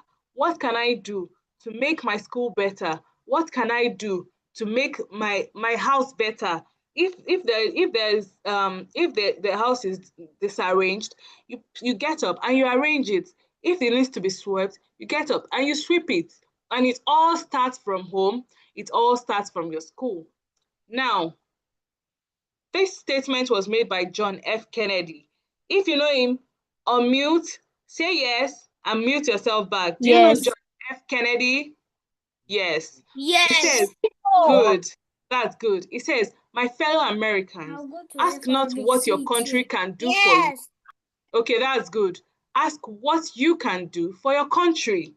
So, I want you to unmute and say, put the name of your country there. Me, I'm going to say, my fellow Nigerians, ask not what Nigeria can do for you. Ask what you can do for Nigeria. Now, everybody unmute and put the name of your country and say that. My fellow Nigerians, ask not what Nigeria can do for you. Ask what you can do for Nigeria.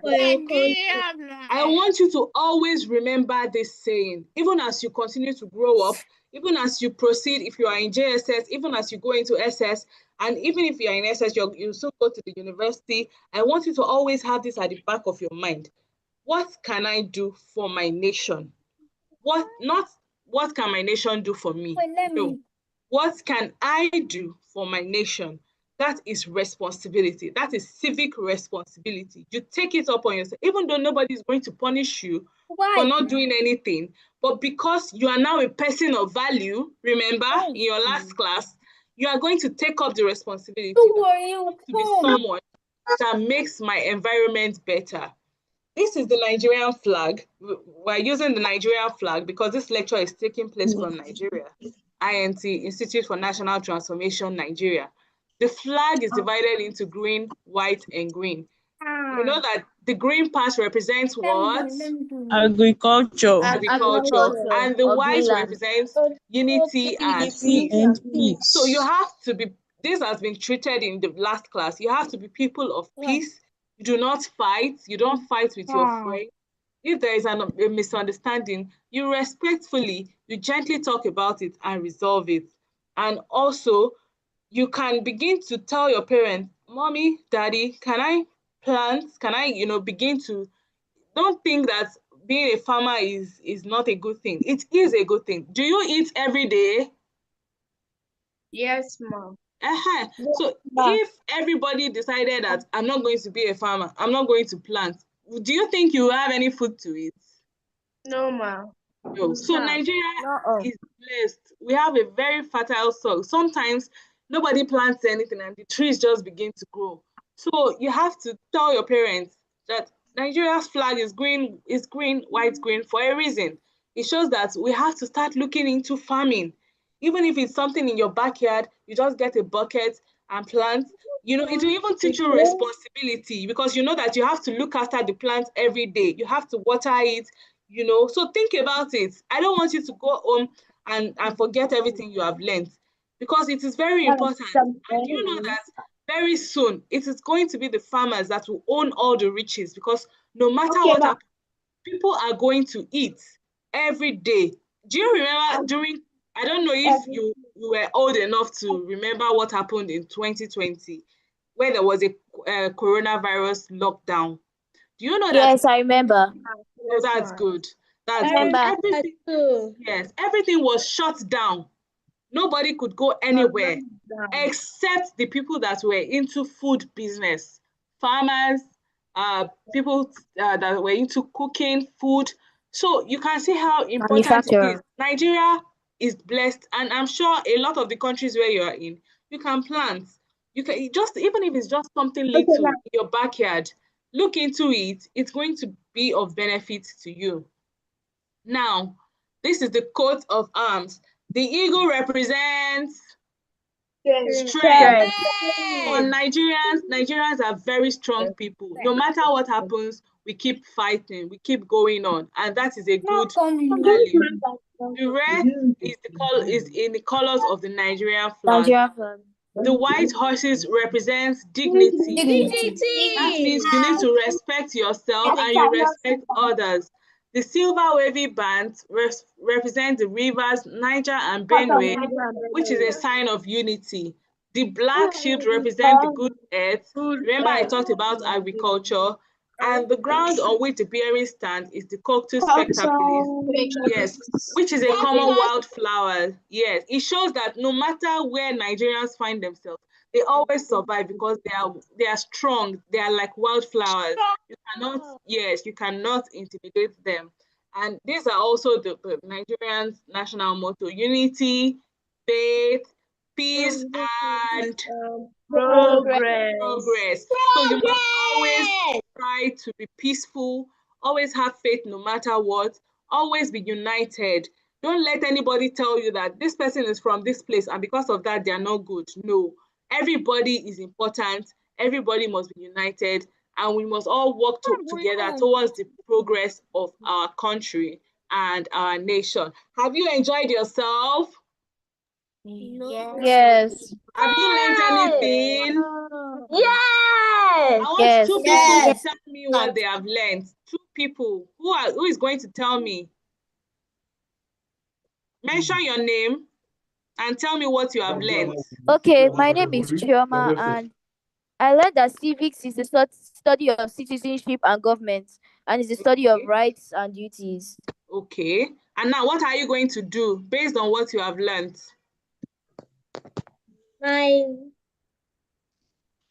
I'll start doing everything that will make my country proud of themselves. Can you tell me one thing, just one thing you are going to do? I'll make my country proud of themselves. How are you going to do that? I want an example. Just tell me something. Are you going to pick up the trash? Just tell me one thing you are going to do. I'm going to be picking up the trash. Okay, if you see the trash on the floor where it's not supposed to be, you pick it up, or you don't throw your own trash on the floor. I want another person to tell me what you have learned and what you are going to do. Hello?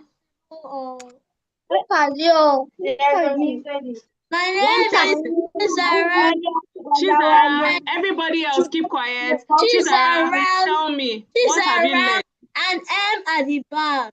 Okay, what have you learned? Chizaram. I learned that civics means doing the right thing and the responsible thing without anyone telling you. Exactly. Now, what are you going to do after this class now? What are the things you are going to do because of what you have learned? Shifty. I am going to obey my elders. That is good. That's a very good one. Give yourselves a round of applause. Now, final message is always dispose your waste properly. Be honest in exams. Do not cheat. Participate in school and community service. Always volunteer. If there's a call for volunteers, ask your parents, ask your teachers and volunteer. You respect people, respect diversity, different tribes, different religions, different background. Don't say this person is doing this thing this way. This is not the way we do it in our house. And then you start laughing at them or you start bullying them. No bullying. Don't allow anybody bully you. It is your right to not be bullied. If anyone bullies you, you report to your teacher. Now, I hope you have learned so much. Tomorrow, we are going to ask you, so don't forget. And if your friends are not here, tell them to come, okay? Now, Okay, thank you so much for listening. I enjoyed you all. Give yourselves a round of applause. Thank you, ma'am. Thank you, ma. Now, we have come to the end of this lecture. Thank you, ma. We have come to the end of this lecture. Is there anybody that has any question? Just one person. One person. Olawale, Babatunde. Okay, what is your question? My question is that if we are taking care of our country, Yes. we have to work for it or go make jobs or farm. Okay. So you don't have to do a government job in order to work for your country. Even as a student, as you are in school, by telling your friends that you have to respect one another, that is already taking care of your nation. It's not until you grow up and become a staff that you know that you are now taking care of your country.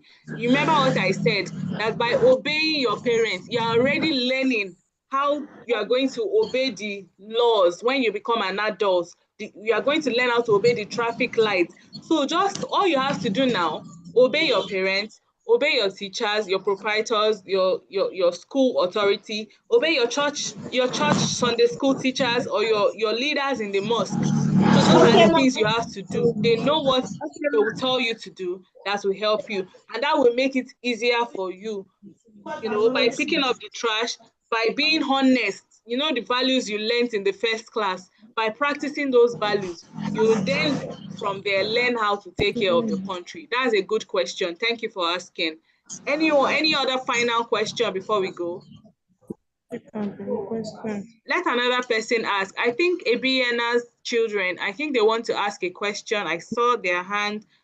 But if not, we can go on a 5-minute break before our next class. We have a last class coming up.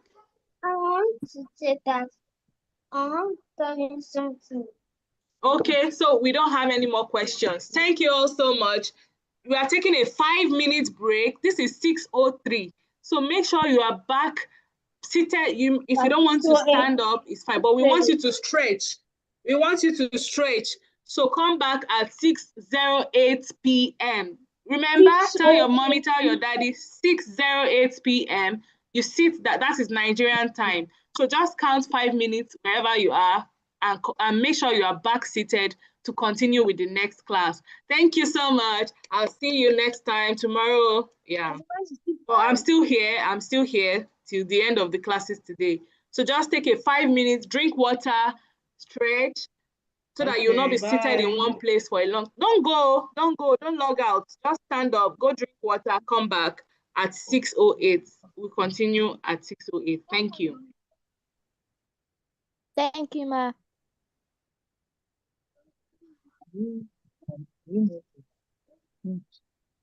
Hello, Blessing, can you hear me? Hello, Blessing. Hello. I hear you, ma'am. Is that Mrs. Okay, Efe? yes. Mr. Otibe, please make our co-host. Thank you. Okay, all right. Mr. Otibe, before they return, I'll need you to help me because I've never had to do all of this using my phone. So I need your assistance with being able to share my screen. Okay, I'm not yet a co-host. It says you have to, okay. So that I'll see if I can do it without having to rely on you. Okay. Wait first, Okay, let me open. All right, thank you. Okay, welcome. But You still just be on have to, standby. yes, of course.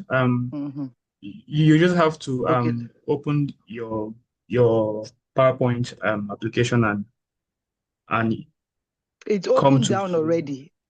Yeah, So okay. and then click on share screen. On share, yes. So Share I'll screen. click on screen. Yeah, I know Yes. all of that, but I don't know Yeah. why it kept taking me off video. Then it Okay. shows entire screen. Let's try again now, ma. Are you using your Okay, I'm trying now. PC? I'm using my phone again. Your phone again. Okay. Ma, if you're using your phone, it's fine that I would assist you. Okay, then that's good. Okay. But can you see it right now? No, I can't see it. I'm seeing your My Zoom. face. Yes. I mean okay, the no, Zoom let me app now instead go of to the seeing your because it wasn't open here.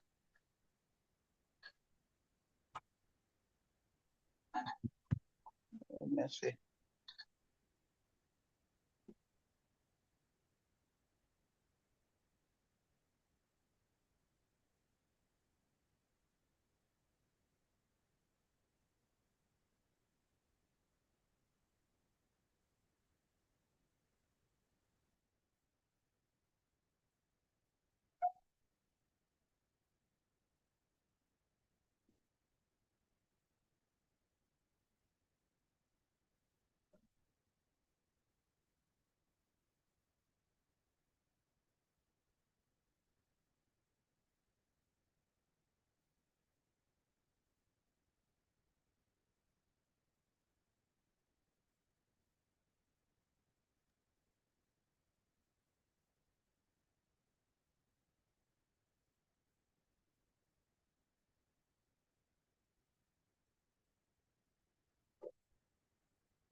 Hello, students. Ms. Altiba, is it showing now? Yes, I can see Hunter and Farmer, the right mindset. Okay. Can you put it in presentation mode? Present. Can you click present? Okay, let me do that. What's this saying? Okay, no, you know what? Just click on Hunter and click on the first slide, I think. Can you just that Hunter and Farmer? It's not expanding it. Let me just rely on you people as it is now. Okay. But I will be if using you can, it from here. But you can still see my face, yeah? Ma, if you can turn your phone, rotate your phone, like put it on auto rotate, then just rotate it. I think it should come full. But if it's the same phone you are using, your video is off. It's the same phone. We may not be present. While I was having a button here. This is what... top. Okay, I'll just rely on you left people. Button. I'll rely on you people. Ma, you can click on this present, left, bottom left. Where are you seeing? Oh, okay. Oh, you see, I'm so used to. Okay. Okay, but your video is off. Your video on is it, ma. I'm on video. Okay. Yes, this is okay.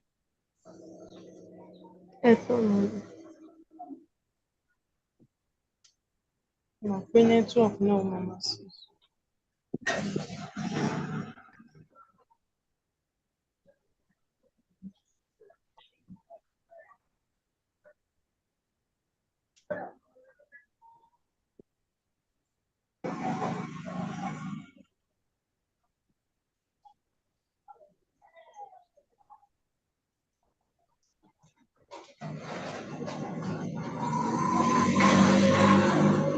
But Mr. Otibe, do you have the slide? Just in case. So you need to step in in case you need to step in as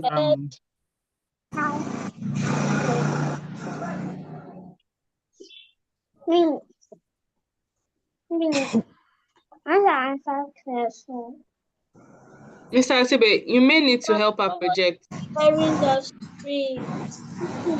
Secondary, the right mindset, hunter and farmer. Yes, let me download it.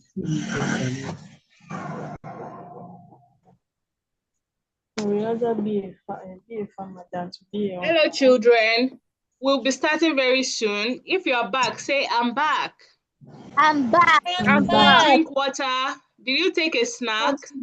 I'm back. No, I did not take a snack. I did not drink water. Okay, but you are fine. Yes. As long as you are fine, that's good. Yes, ma'am. Okay. So, Mr. Otibe, any luck?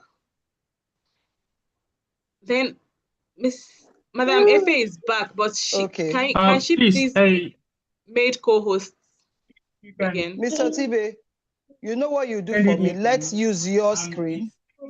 You share your screen, please. Let me use yours. Yes, Mr. Otibe will share because for you. I think there's something. Yes, please. He will share for you. Sorry, children. Oh, okay. Good evening, everyone. Thank you so much. My name is Auntie Efe. I'll be taking your next class.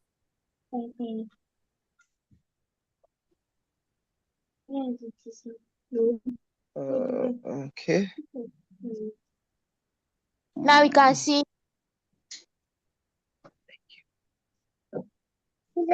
Okay. Please hold.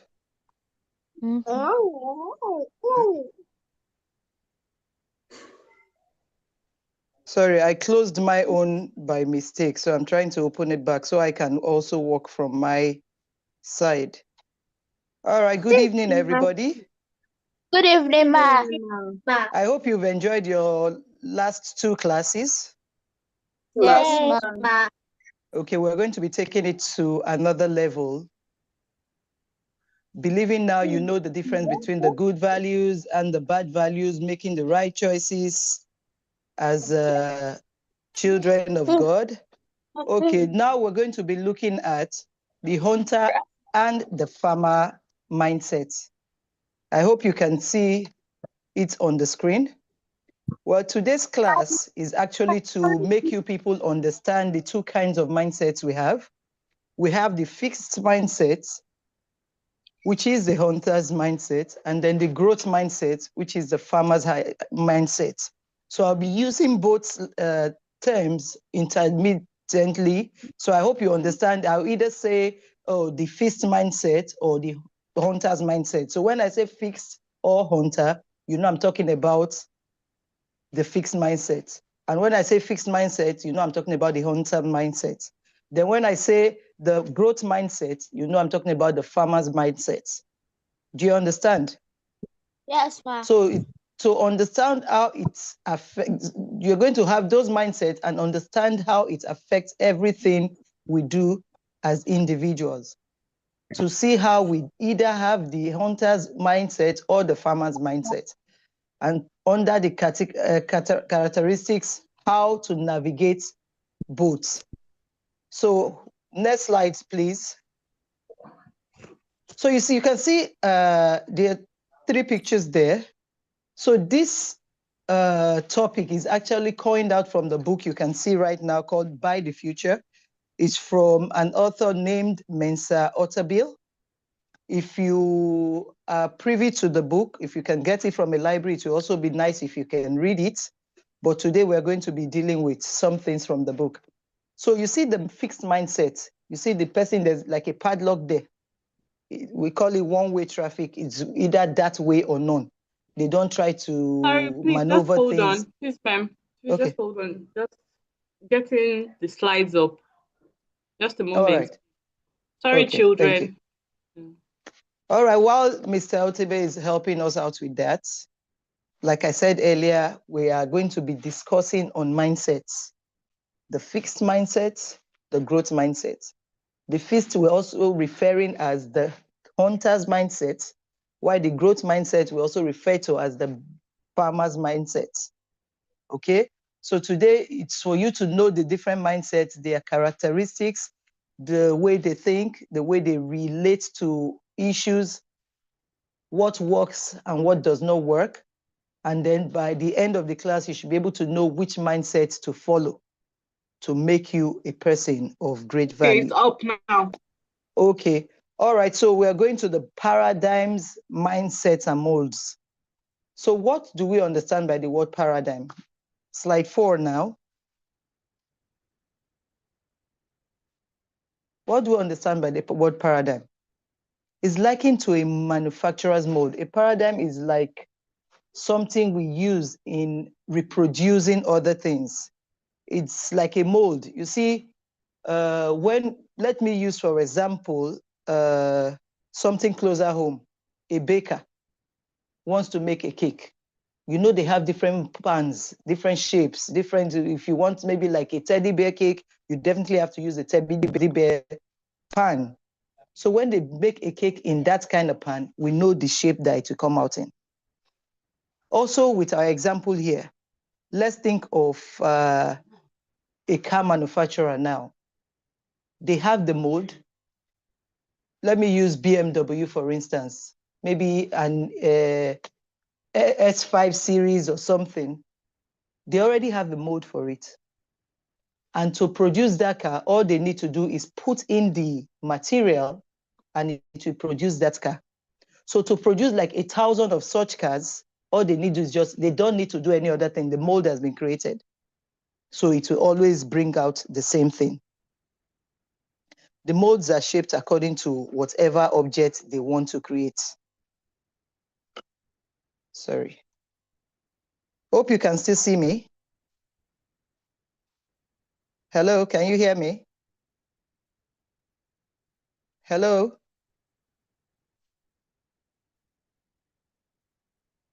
Hello?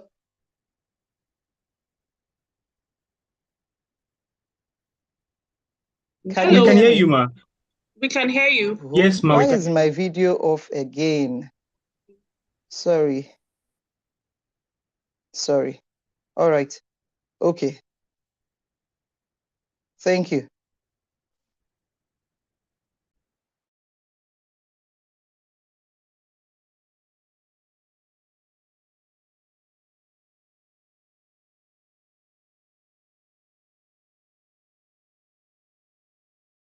Please make her co-host. I think there was a network glitch. Kindly make her co-host. Mrs. Efe Lawanson.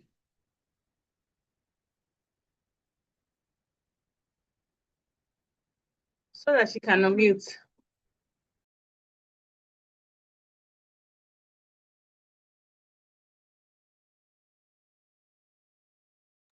I can't find her.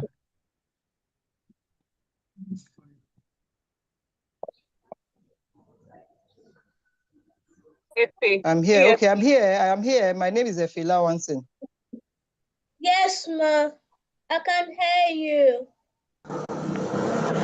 Thank you, dear.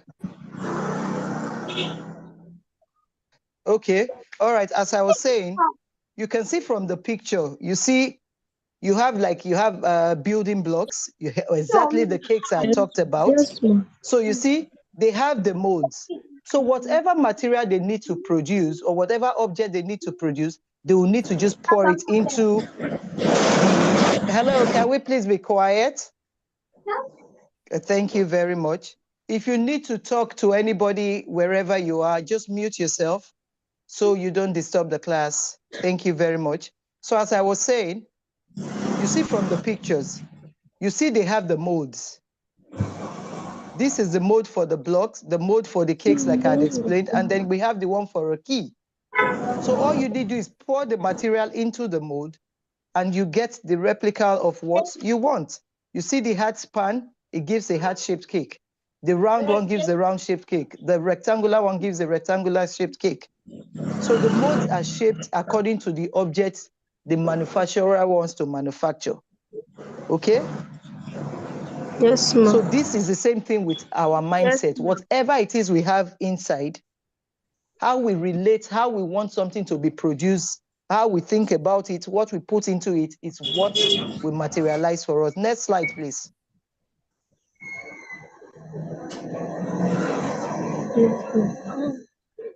Mr. Tibe, next slide, please.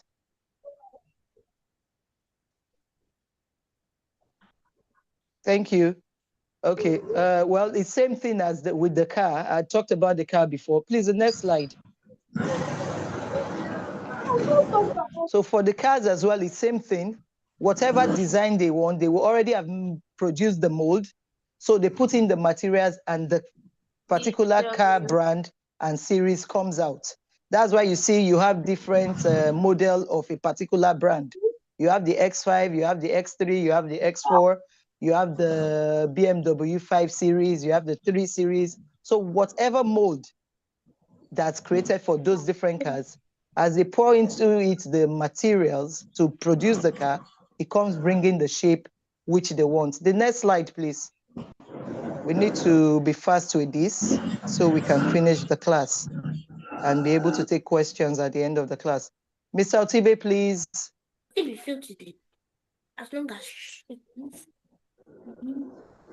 Hello.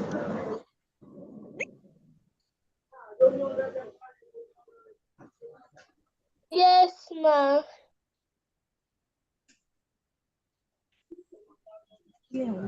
Oh, Nicholas.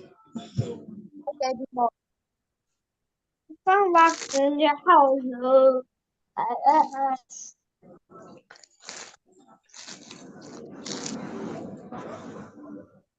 What slide? Excuse me, ma. There's something wrong with. I can't see the slides anymore. Mr. Otibe, please, if you can hear me. We can't see it. We can't see the slide anymore. Children, can you see the slide? No, ma'am. Mr. Otibe, we need your help, please. Sorry about that, children. But so far, so good. You understand where we are? Yes, ma'am. Okay. Yes, so ma'am. I told you, okay, it's okay. All right, thank you. All right. So you see, another example is, you see, hello, back to class. The slides are back now. Can we please be quiet so we can all hear? If you need to talk to anyone where you are, mute yourself so you don't disturb the class, okay? Okay, so another thing is, if you see life as a slave, you will see success from a slave's perspective.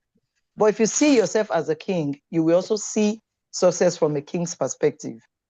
You see, in life, whatever you want is how your mind thinks towards that thing. That is exactly how it will play for you. Okay? So if you think of something so bad, you need something so bad, it is what and how you put your mind into it that will create the result you want at the end of the day. Next slide, please, Mr. Otibe. It says states and nations build their development, the developmental paradigm after their yes.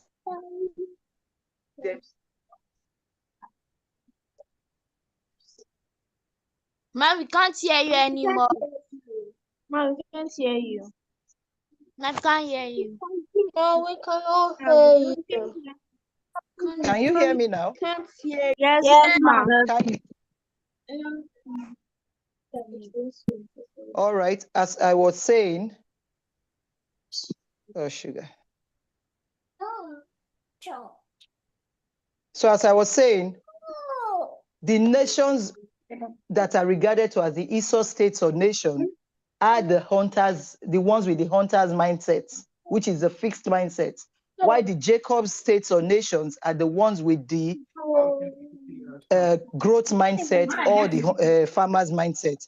So values ultimately dictate everything. What are the values of the Esau mindset, which is the fixed mindset? And what are the values of the Jacob mindset, which is the hunters, the farmers, or the growth mindset? States and nations ultimately rich or poor are ultimately rich or poor because of their productivity values. How do they view productivity? Are they thinking of just, unfortunately, like our own nation, always we import practically everything, while other nations are building their economy because they are looking for how to take from A and produce A1, A2, A3, A4, and all of that. So you see a nation where they have like oil.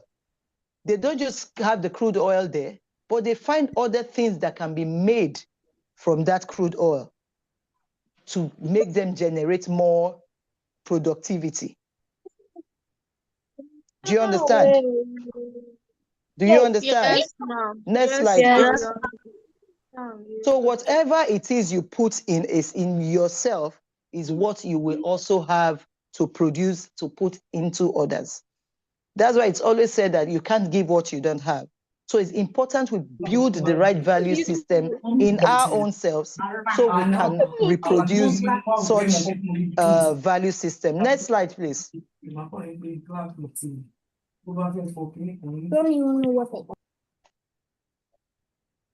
Okay, now this is the story of Esau and Jacob. We all know the stories from the book of Genesis. Yes, because of time, we won't have to read all of this, but I'm going to try to paraphrase. You know, Esau was supposedly the senior brother. Jacob was the younger one, though they were twins. And we know all the part of Esau being the farmer, the hunter, while Jacob was the man of the he was more of the farmer. Had the growth mindset, while Esau had the fixed mindset. So Esau, because his mind never really saw beyond the now, he never had the mind of thinking outside the box, thinking of materializing other things from what he has. He didn't think anything important of his birthright. But because Jacob, who thinks outside of the box, Jacob is the growth person who would think of different things I can do with what I have, different things I can produce from what I have, knew the importance of the birthright. And so when he asked for it, he knew what he stood to gain having it. But because Esau despised it, did not really know the importance, he let go of it. And that was how he sold his birthright to his younger brother, who definitely used it for better values. Next slide, please.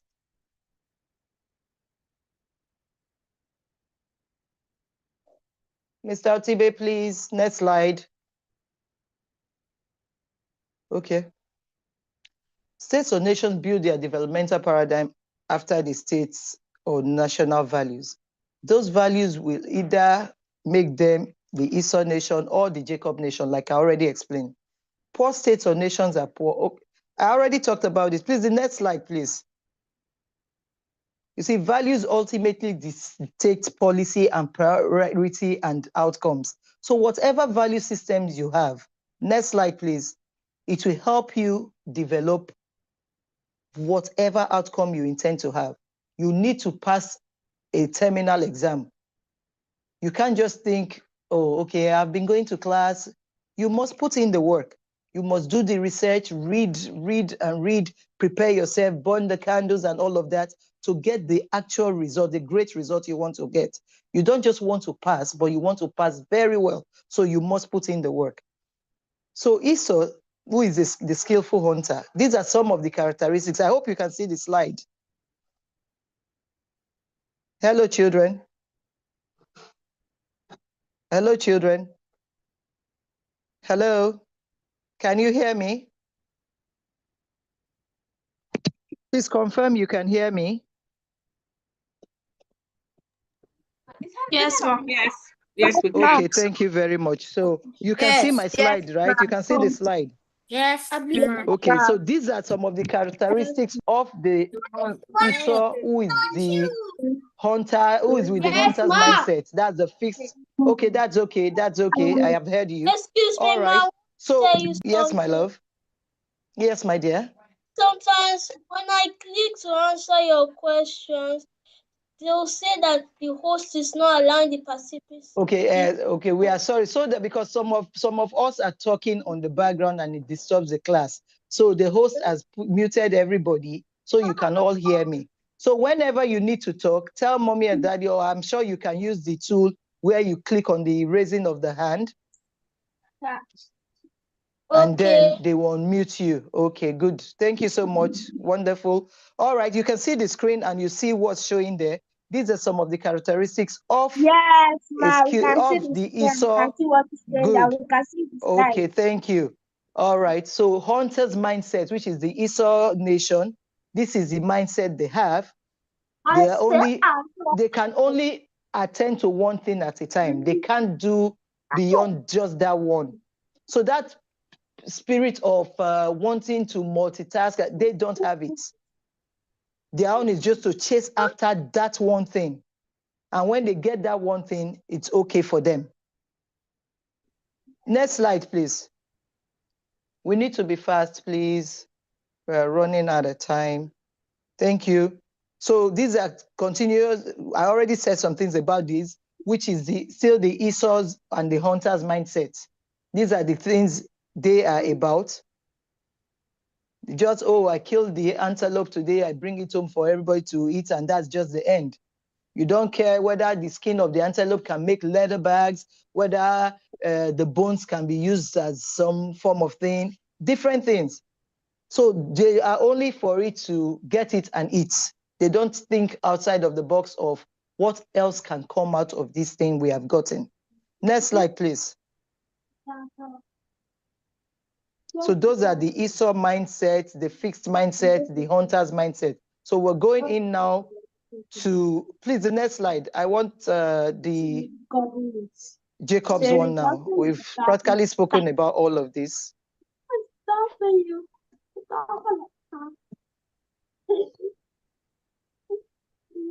So like the hunter's mindset, they are only about that particular thing. So day in, day out, they are repeating the same thing, repeating the same thing, repeating the same thing. They don't see anything outside of what they are currently doing.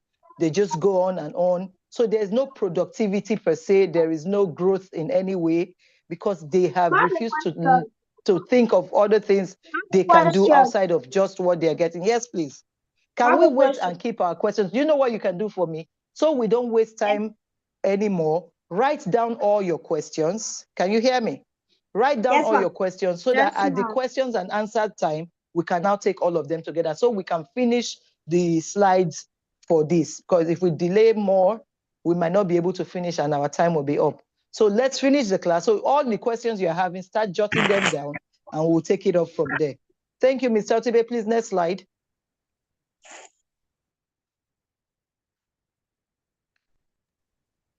So we're going into the farmer's mindset now, which is the Jacob's nation, the growth mindset.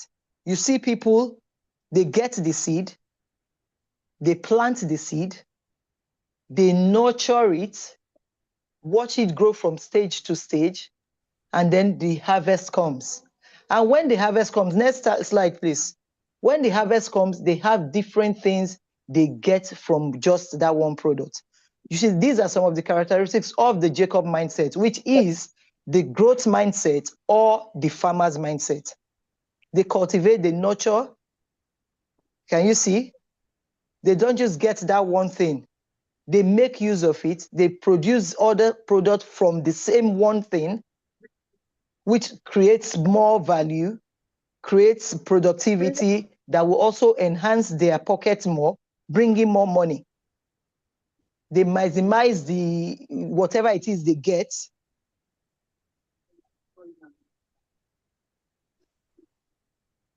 So you see, while the hunters is just you kill that thing now. Can you hear me? Yes, ma'am. Okay, thank you. So you see, Unlike the hunters who just goes after that one thing and they get that one thing, they use that one thing, and that's the end. Tomorrow again, they are repeating the same cycle. So there's no productivity per se, there's no growth in any way, because they are not using that one thing to produce other things, which is going to help build their economy, build their wealth and all of that. But for the farmer, which is the Jacob's mindset or the growth mindset, they use that one thing they produce to create other things. Next slide, please.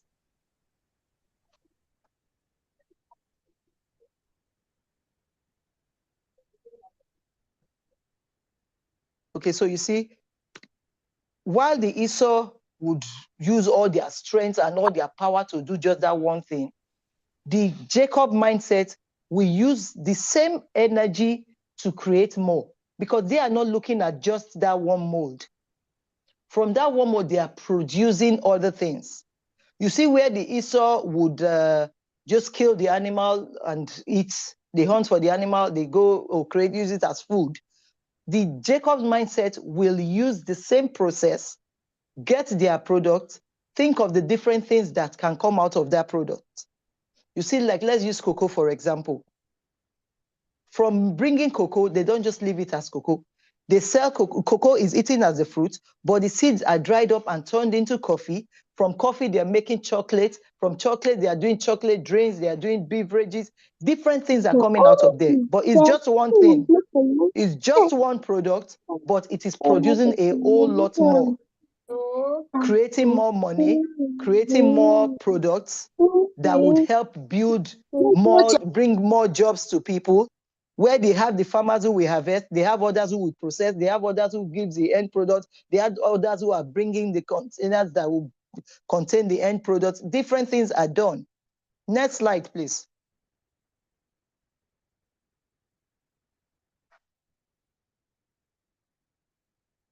So under the Jacob mindset still, the ability to innovate. They understand the unreliability of hunting expedition, and hence they learn to now breed and cultivate their own. They don't just stop at one, like I used the cocoa to give an example to you people just now. They go beyond, oh, this is cocoa, what else can we get from this? What else can be made from this? And today you have things like your chocolate, you have your Bonvita, your Milo, your coffee. Daddy has their coffee to drink. A whole lot is coming out of there. A whole lot is coming out of there. So you see, it's not just having one thing, but what can you do with that one thing? You're thinking out of the box. You are innovating. You are improving from the traditional way our fathers have been used to. Oh, cocoa is cocoa, and that's where it ends. No. As a Jacob-minded person, as a growth-minded person, you are thinking of, what can I bring out of this thing? What can I do with this one thing? What can I do with this thing I have? What other things can come out of it? How can I create more job opportunities? How can I create more products from this one thing to build the economy, to build myself, to build my income? So that is the mind of Jacob, the Jacob-minded people, which is the growth-minded people. All right, next slide, please. I hope we are all following. Yes, ma'am. Okay, still continue with the, thank you, the farmer's characteristics. You see, they nurture. A nurturer who looks for seeds to develop. They don't just plant and then when it comes out, oh, they just take the seed. You plant corn, you get corn. From corn, they're thinking of what to make with the corn. There's corn flour. They're made flour from corn. There is sweet corn that can be eaten. There is cornflakes. There are different frosties are coming out from there. Different things from just that one. So it now creates abundance. It does not just end as one product. Next slide, Mr. Otibe, please.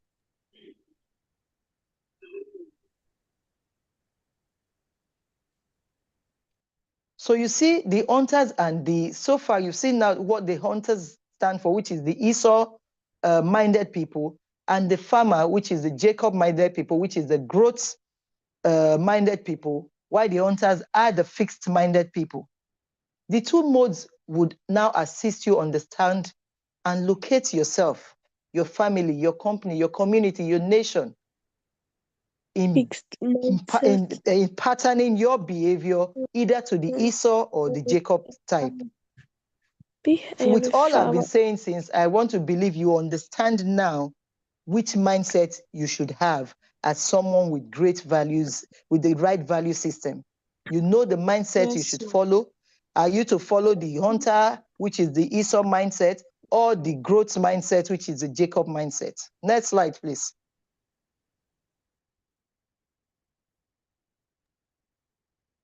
You see, in Genesis 25, verse 23, they say 2 nations are in your womb. 2 people shall be separated from your body. 1 people shall be stronger than the other. The elder shall serve the younger. God already knew. Before they became who they were, these were already said. Go on, please. Next slide.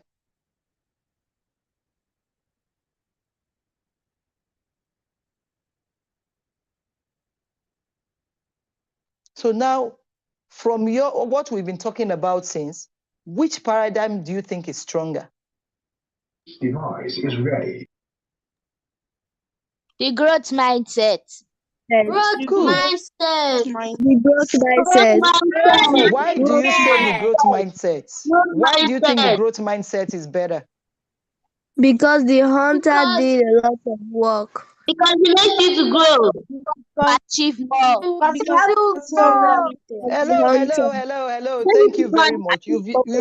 Hello. Listen now. You've all said wonderful things, but somebody said helps to grow. The growth mindset helps to grow. So with the growth mindset, you are not only affecting your immediate family or locality, but you are expanding outside of your own horizon. You are giving back much more.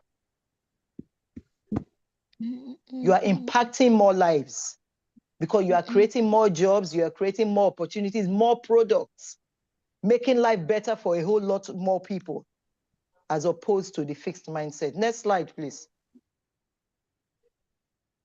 So you see, your mindset matters a lot in life. Whatever decision you are making, you have to think it through.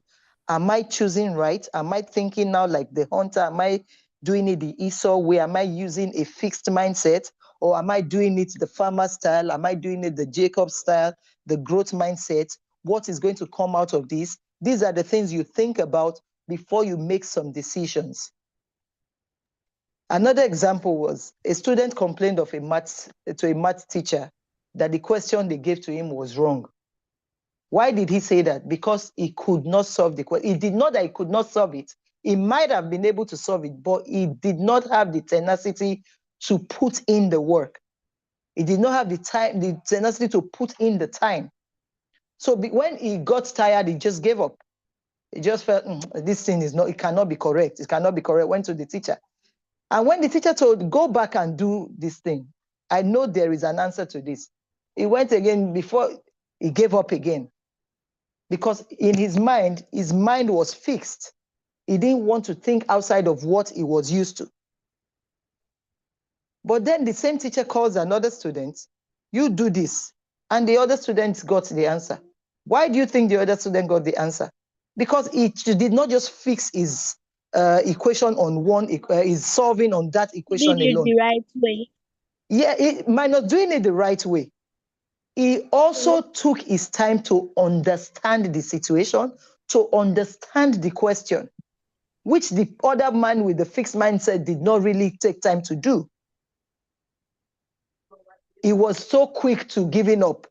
But this one took his time to understand what it is the teacher was really looking for. He tried the step by step, taking his time to make sure he's not rushing the process, he's doing it right, putting the right materials in place. And at the end, he got the answer. But a fixed mindset is used to just, the X is supposed to be here, the Y is supposed to be here. So when they now flip, that means the question is wrong. But the one with the growth mindset knew that for the question to have been asked, there must be a way to get to it. And he took his time to do the step by step. And at the end, he got the right answer. So the same way we view things, we don't rush into it. We don't lock our mind into just that one thing. Yes, study whatever it is you have. Make sure you understand it before you take a decision. Don't be quick to taking decisions. Don't be quick to just giving up on anything. Understand it first. Think through it first. And then before you either take a decision or make your choice. Next slide, please.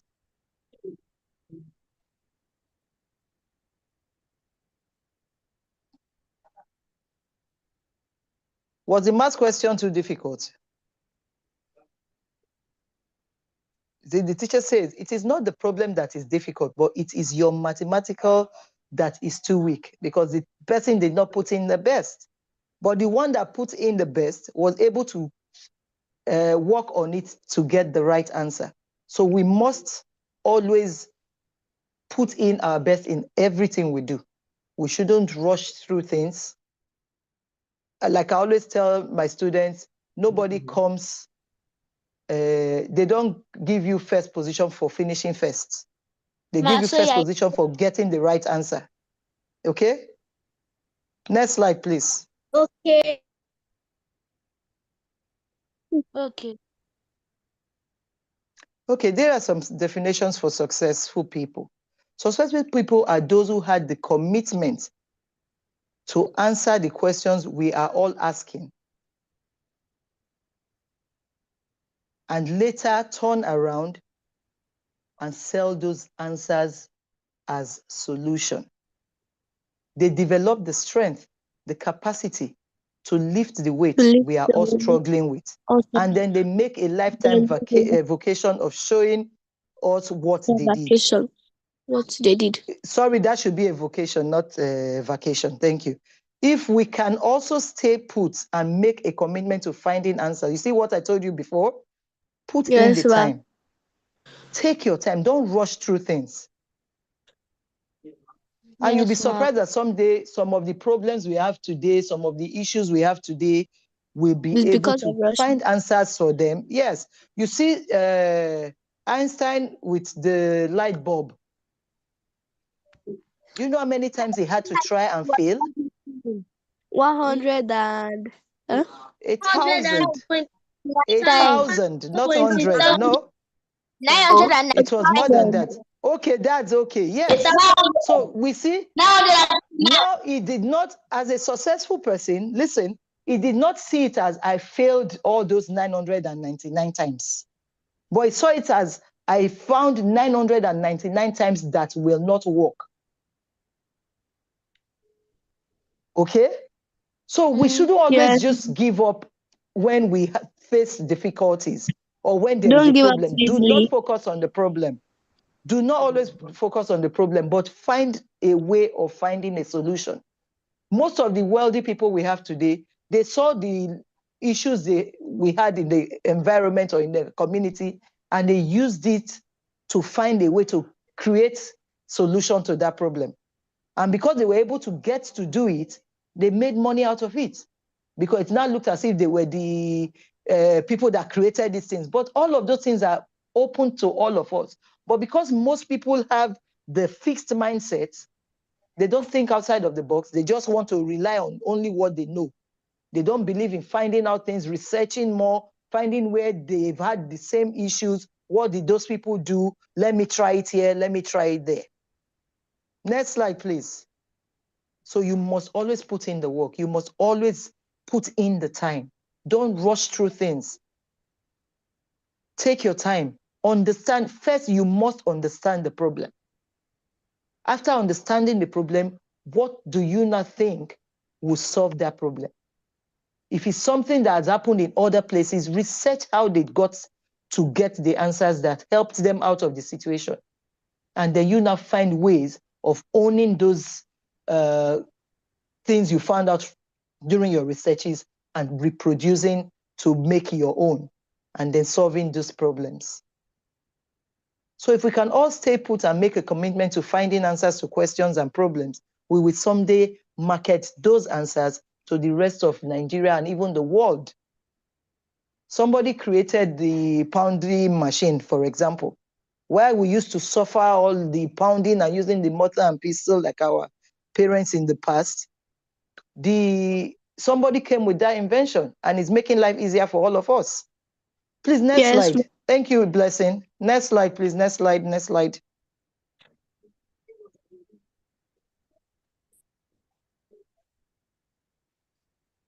Next slide, please. Please, I have 5 minutes, please.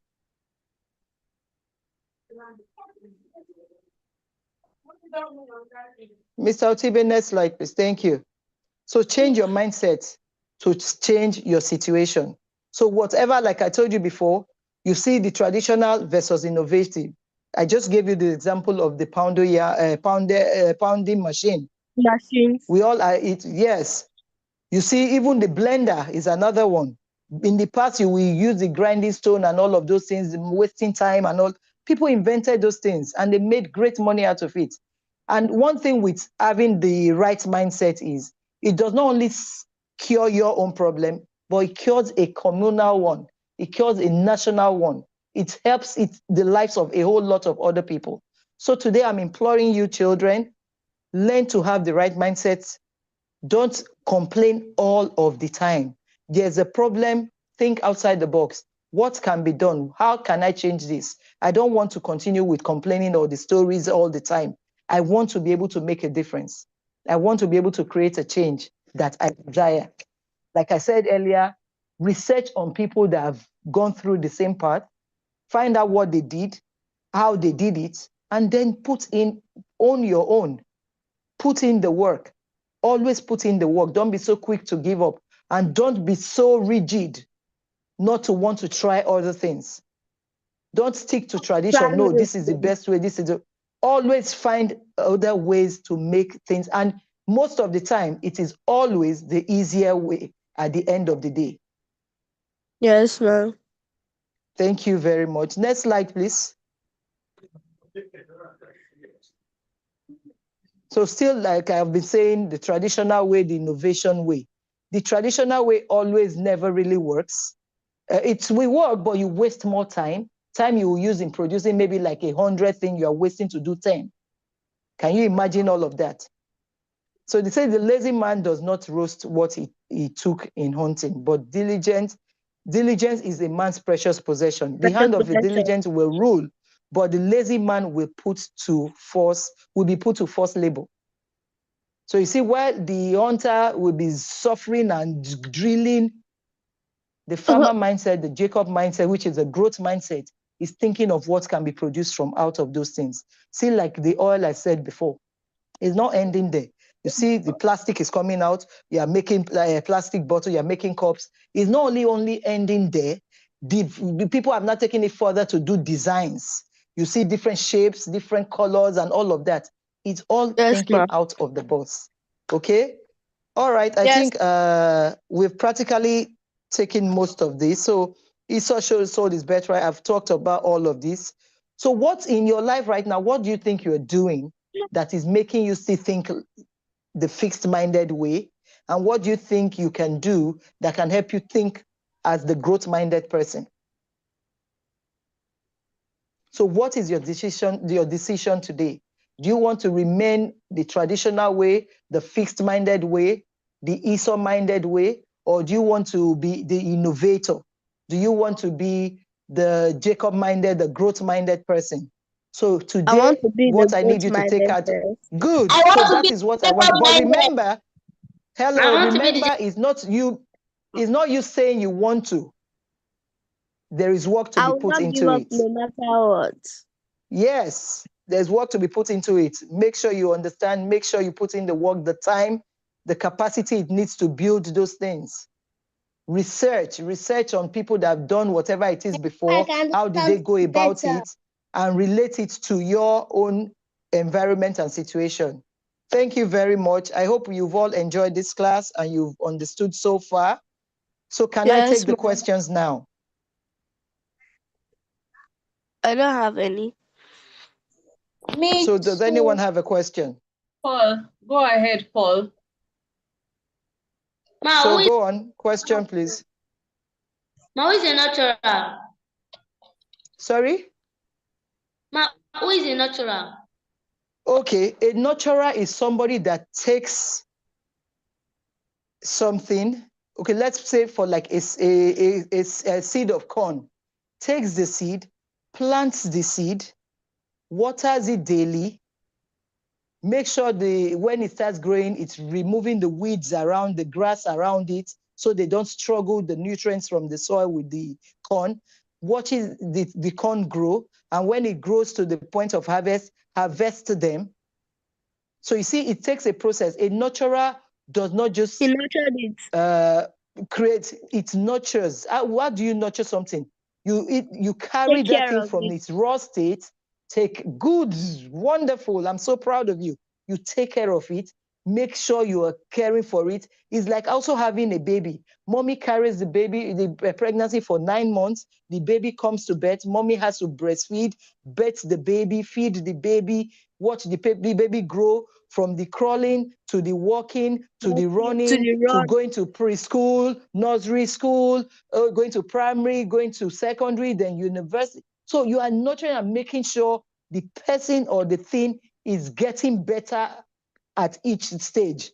You don't just nurture and you are watching the person just growing and not, oh, don't fall down, or you are making sure, but no, teaching them the different stages in life and helping them grow from each stage, from each level to the next. And from each level, it is being enhanced.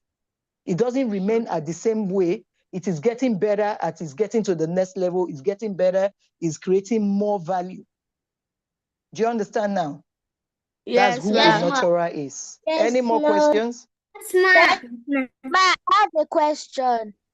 Yes, my dear, go on. It's about if you are farming, you know that it's not really easy. So how do we persevere? How do we endure? You see, thank God for the time we are in now. There are equipment already provided for different things. Yeah, like I say, when you think, when you don't only look at the now, you know that my farming, that seed I've planted, when it grows and comes out, it will produce X, Y, Z, different things. And you look at the end, it's going to create more jobs from people, no more people staying on the street because they don't have work. It's going to create more value. It's going to create more different products. And at the end, you are going to make more money. You're going to enhance the economy. You're going to give back to people. So when you look at the greater picture, it gives you that zeal to stay put on track and make sure you are going on until you get to your end product. Okay? Yes, so whenever you get tired doing something, think of what made you go into it because of the end product. Oh, when I finally finish it, this is what I'm going to get. Look, always focus your picture at the end product. Why? Always don't think of the grass or the land before you start seeing it germinate. Just think of the cornflakes that will come out of it, the frosties that will come out, the corn flour, the different things that will come out of it. Put your mind on those things. And you see that you stop thinking of all the suffering because you are looking to getting the result at the end of the day. It will help you build tenacity, to help you build resilience and capacity to finish strong. Okay? Yes.